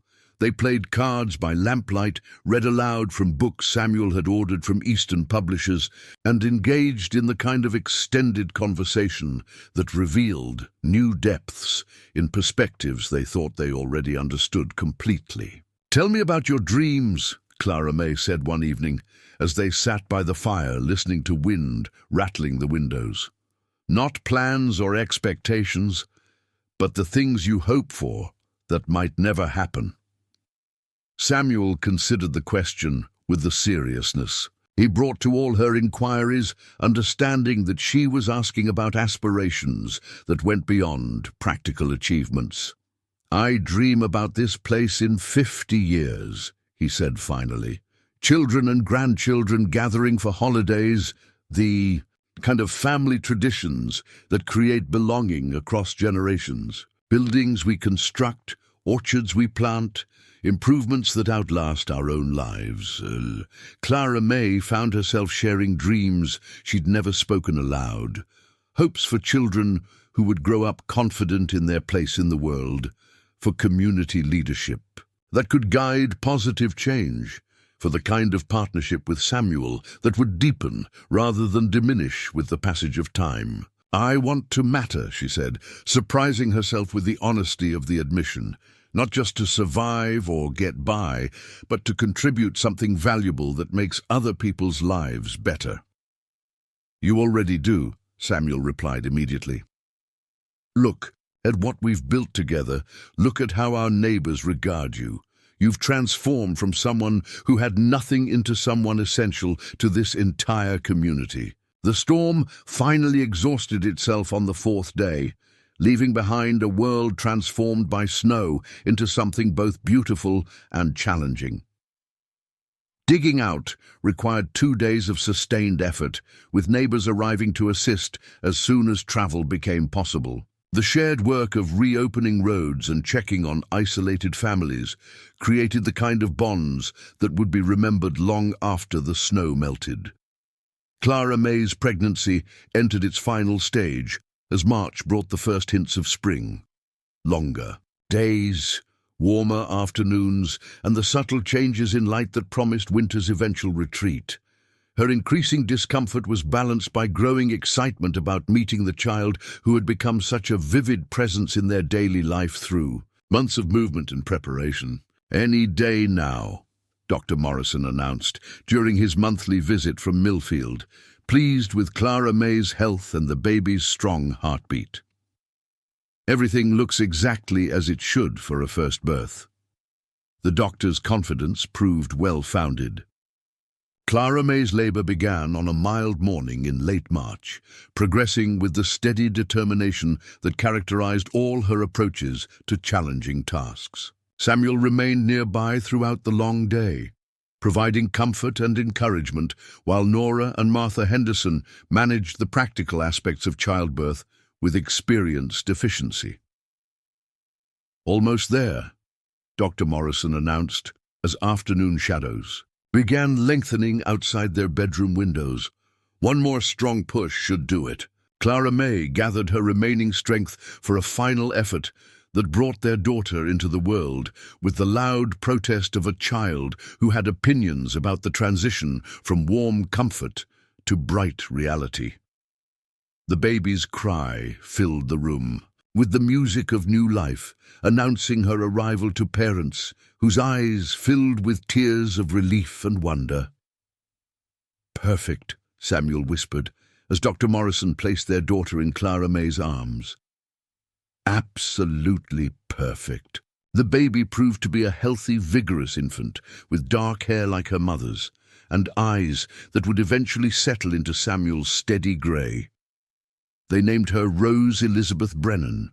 Rose for the beauty she brought to their lives. Elizabeth for the Queen, who represented strength and dignity during challenging times. "She's going to be a handful," Nora predicted with satisfaction as she helped bathe the infant. "Look at those strong hands and that determined expression. This one knows what she wants." The first weeks of Rose's life established new rhythms that incorporated her needs into the existing patterns of homestead management. Clara May discovered that motherhood brought both exhaustion and energy, depleting her physical resources while filling her with purpose that made sleep deprivation seem manageable. Samuel proved to be a natural father, handling his daughter with gentle confidence while assuming additional household responsibilities without complaint. "She likes it when you sing," he observed one evening, as Clara May nursed Rose while humming melodies she remembered from her own childhood.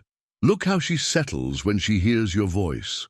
Spring brought not just new life, but renewed energy for expansion and improvement. Samuel began planning additions to their house that would accommodate their growing family, while Clara May worked with Nora to establish gardens that would provide both food and beauty for years to come. Rose thrived in the warm weather, spending hours on blankets beneath the cottonwood trees while her parents worked nearby. The first summer of Rose's life also brought unexpected visitors. A letter from Lincoln announcing that Thomas Winchester had died of pneumonia, followed by a lawyer's inquiry about Clara May's possible interest in reclaiming property that had belonged to her late husband, James. The news stirred complicated emotions, reminding her of the pain and rejection that had led to her exile, while offering opportunities she no longer desired. "Do you want to pursue it?" Samuel asked as they discussed the lawyer's proposition. "If James left you rightful inheritance, we could use additional land or capital for expansion here." Clara May considered the question carefully, weighing practical benefits against emotional costs. The Winchester farm represented her past, years of struggle and ultimate rejection by people who should have provided support during her darkest period. Pursuing legal claims would require time and energy that could be better invested in the future they were building together. "No," she said finally, "that part of my life is over. Thomas made his choice when he cast me out, and I made mine when I chose to come here with you. I don't want anything that connects us to his bitterness or regret." Samuel nodded approvingly, understanding that her decision represented not just practical calculation, but emotional wisdom. They had built their prosperity through their own efforts, creating security that belonged to them completely, rather than depending on inheritance from people who had failed to value her contributions. By Rose's first birthday, the homestead had achieved the kind of established prosperity that attracted attention from land speculators and potential buyers interested in purchasing successful operations. Samuel received several inquiries about selling their property for prices that would have seemed impossible just a few years earlier. But such offers held no temptation for people who understood that their wealth consisted of more than monetary value. "Money can't buy what we've built here," Clara May said, as they celebrated Rose's birthday with a gathering of neighboring families. "The relationships, the reputation, the sense of belonging, those things take years to develop and can't be transferred to new owners. Their daughter's first steps came in late summer, taken between Samuel's outstretched arms and Clara May's encouraging voice, while Nora watched with grandmotherly pride. Rose proved to be an adventurous child, fearlessly exploring the world around, her while demonstrating the kind of determination that promised interesting challenges for her parents. "She's going to keep us busy," Samuel observed, as he caught Rose before she could investigate the contents of a chicken nest, already showing signs of the Winchester stubbornness combined with Brennan curiosity. As autumn approached, bringing with it the second anniversary of Clara May's arrival in Millfield, she found herself reflecting on the extraordinary journey that had transformed her from desperate exile to cherished family member. The woman who had stood on the Winchester porch with everything she owned in a carpet bag bore little resemblance to the confident wife and mother who now managed a thriving homestead while contributing to community leadership. "Do you ever think about what might have happened if we hadn't met?" she asked Samuel one evening as they sat by the creek watching Rose play with wooden toys he'd carved for her. "Sometimes," Samuel admitted, "but not with regret. Everything that happened before led to this moment, this life we've built together. Even the painful parts served their purpose in bringing us to where we belong." Clara May understood his meaning. Her marriage to James, Thomas's rejection, even the desperate uncertainty of those first weeks alone, all of it had been necessary preparation for the choices and opportunities that had followed. Without experiencing loss and abandonment, she might never have developed the appreciation for genuine partnership that made her marriage to Samuel so fulfilling. As winter approached again, they began planning for the additions to their house that would accommodate the children they hoped to have in coming years. Rose would need siblings to share the legacy they were building, companions who would carry forward the values and traditions they were establishing through daily choices and annual rituals. "How many children do you want?" Clara May asked as they sketched plans for additional bedrooms and a larger kitchen. "As many as we're blessed with," Samuel replied. "This land can support a large family, and children raised here will have advantages that city kids can't imagine: space to grow, meaningful work to do, and community connections that will sustain them throughout their lives." The vision he painted felt both ambitious and achievable, built on the foundation of love and compatibility they'd proven through 2 years of partnership. Clara May could see herself growing into the matriarch of a large, prosperous family, surrounded by children and grandchildren who would call this place home for generations to come. On the second anniversary of their wedding, they invited the same neighbors who had witnessed their ceremony to celebrate not just their marriage, but the community they'd all built together through mutual support and shared commitment to frontier values. The gathering was smaller than their wedding celebration, but richer in the kind of deep friendship that developed through years of cooperation during both prosperous and challenging times. "To partnerships that endure," Samuel offered as a toast, raising his glass of Nora's elderberry wine toward Clara May and the assembled friends who had become their chosen family. "To second chances and new beginnings," Clara May replied, thinking of the miracle that had brought her from exile to belonging, from loneliness to love, from desperation to the kind of security that could weather any storm. As the evening settled into the comfortable conversations and shared laughter that marked successful celebrations, Clara May stood for a moment apart from the gathering, holding Rose while watching Samuel interact with neighbors who valued his opinion and sought his advice on everything from crop rotation to community governance. This was the life she'd accidentally discovered in her darkest hour, not just survival or even comfort, but the deep satisfaction that came from building something worthy of preservation. The stars emerged one by one as the celebration continued. beneath the cottonwood trees where they'd first promised to love each other through whatever challenges lay ahead. Those promises had been tested and proven, creating confidence in their ability to face whatever future seasons might bring. Tomorrow would begin another year of shared work and mutual care, of watching their daughter grow while planning for the siblings who would join her, of contributing to the community that had embraced them, while building the legacy they would leave for future generations. But tonight belonged to gratitude for the mysterious providence that had guided a cast-off widow to the gentle hands of a man who understood that the best partnerships were built on respect, sustained by love, and blessed by the courage to trust in possibilities that couldn't be seen from the beginning. When the last guest had departed and the homestead had returned to its nighttime quiet, Clara May and Samuel sat together on their porch, with Rose sleeping peacefully between them, watching the same stars that had witnessed their first meeting and every important moment since. The creek murmured its eternal song, the cottonwoods rustled with secrets of seasons past and future, and the Nebraska prairies stretched away in all directions under a sky that seemed to shine with particular kindness on the family that had found its way to exactly where it belonged.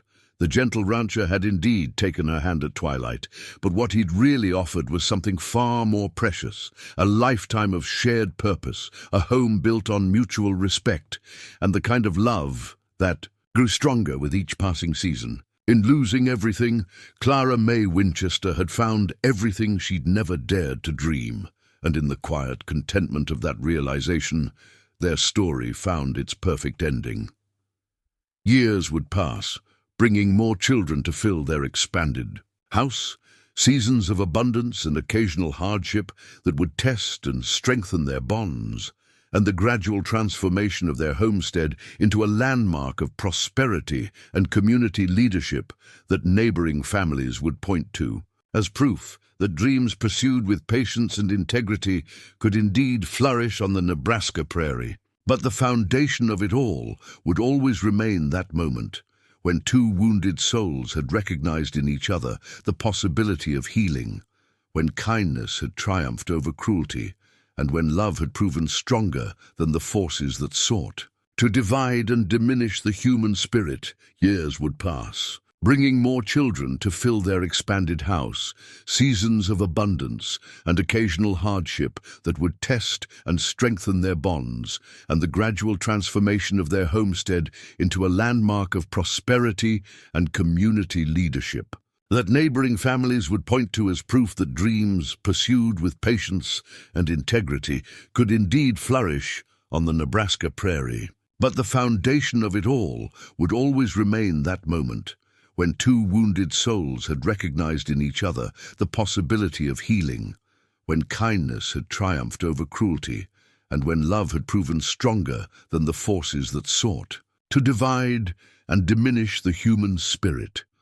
As Rose grew into a confident young woman with siblings who would follow in her footsteps, Clara May would often find herself standing in the very spot where Samuel had first offered her shelter, marveling at how completely her life had been transformed by his gentle intervention. The scared, abandoned widow who had clutched a carpet bag and faced an uncertain future had evolved into a woman whose counsel was sought throughout the territory, whose home served as a sanctuary for other displaced souls seeking new beginnings, and whose marriage had become a testament to the power of partnership, built on mutual respect and unwavering support. The creek would continue its eternal song, carrying with it the echoes of laughter from children who played along its banks, the whispered promises of young couples who found inspiration in Samuel and Clara May's enduring love, and the quiet gratitude of travelers who discovered that sometimes the most profound journeys began not with grand departures, but with the simple willingness to accept an outstretched hand offered in the golden light of evening. Their story would become legend in the surrounding communities, proof that mercy could triumph over rejection, that second chances were worth the courage required to embrace them, and that the strongest foundations for lasting happiness were built not on desperate need, but on the recognition of genuine worth. And when visitors asked Clara May about the secret to their extraordinary contentment, she would smile with the wisdom of a woman who had learned life's most precious lesson through experience, both bitter and sweet. That true love was not found in grand gestures or dramatic declarations, but in the quiet daily choice to see each other clearly, to work together toward shared dreams, and to trust that the gentle touch of understanding hands could indeed transform exile into homecoming, loneliness into belonging, and the deepest wounds into the strongest foundations for joy that would endure through all the seasons of a life well lived. Up next, you've got two more standout stories right on your screen. If this one hits the mark, you won't want to pass these up. Just click and check them out. And don't forget to subscribe and turn on the notification bell so you don't miss any upload from us.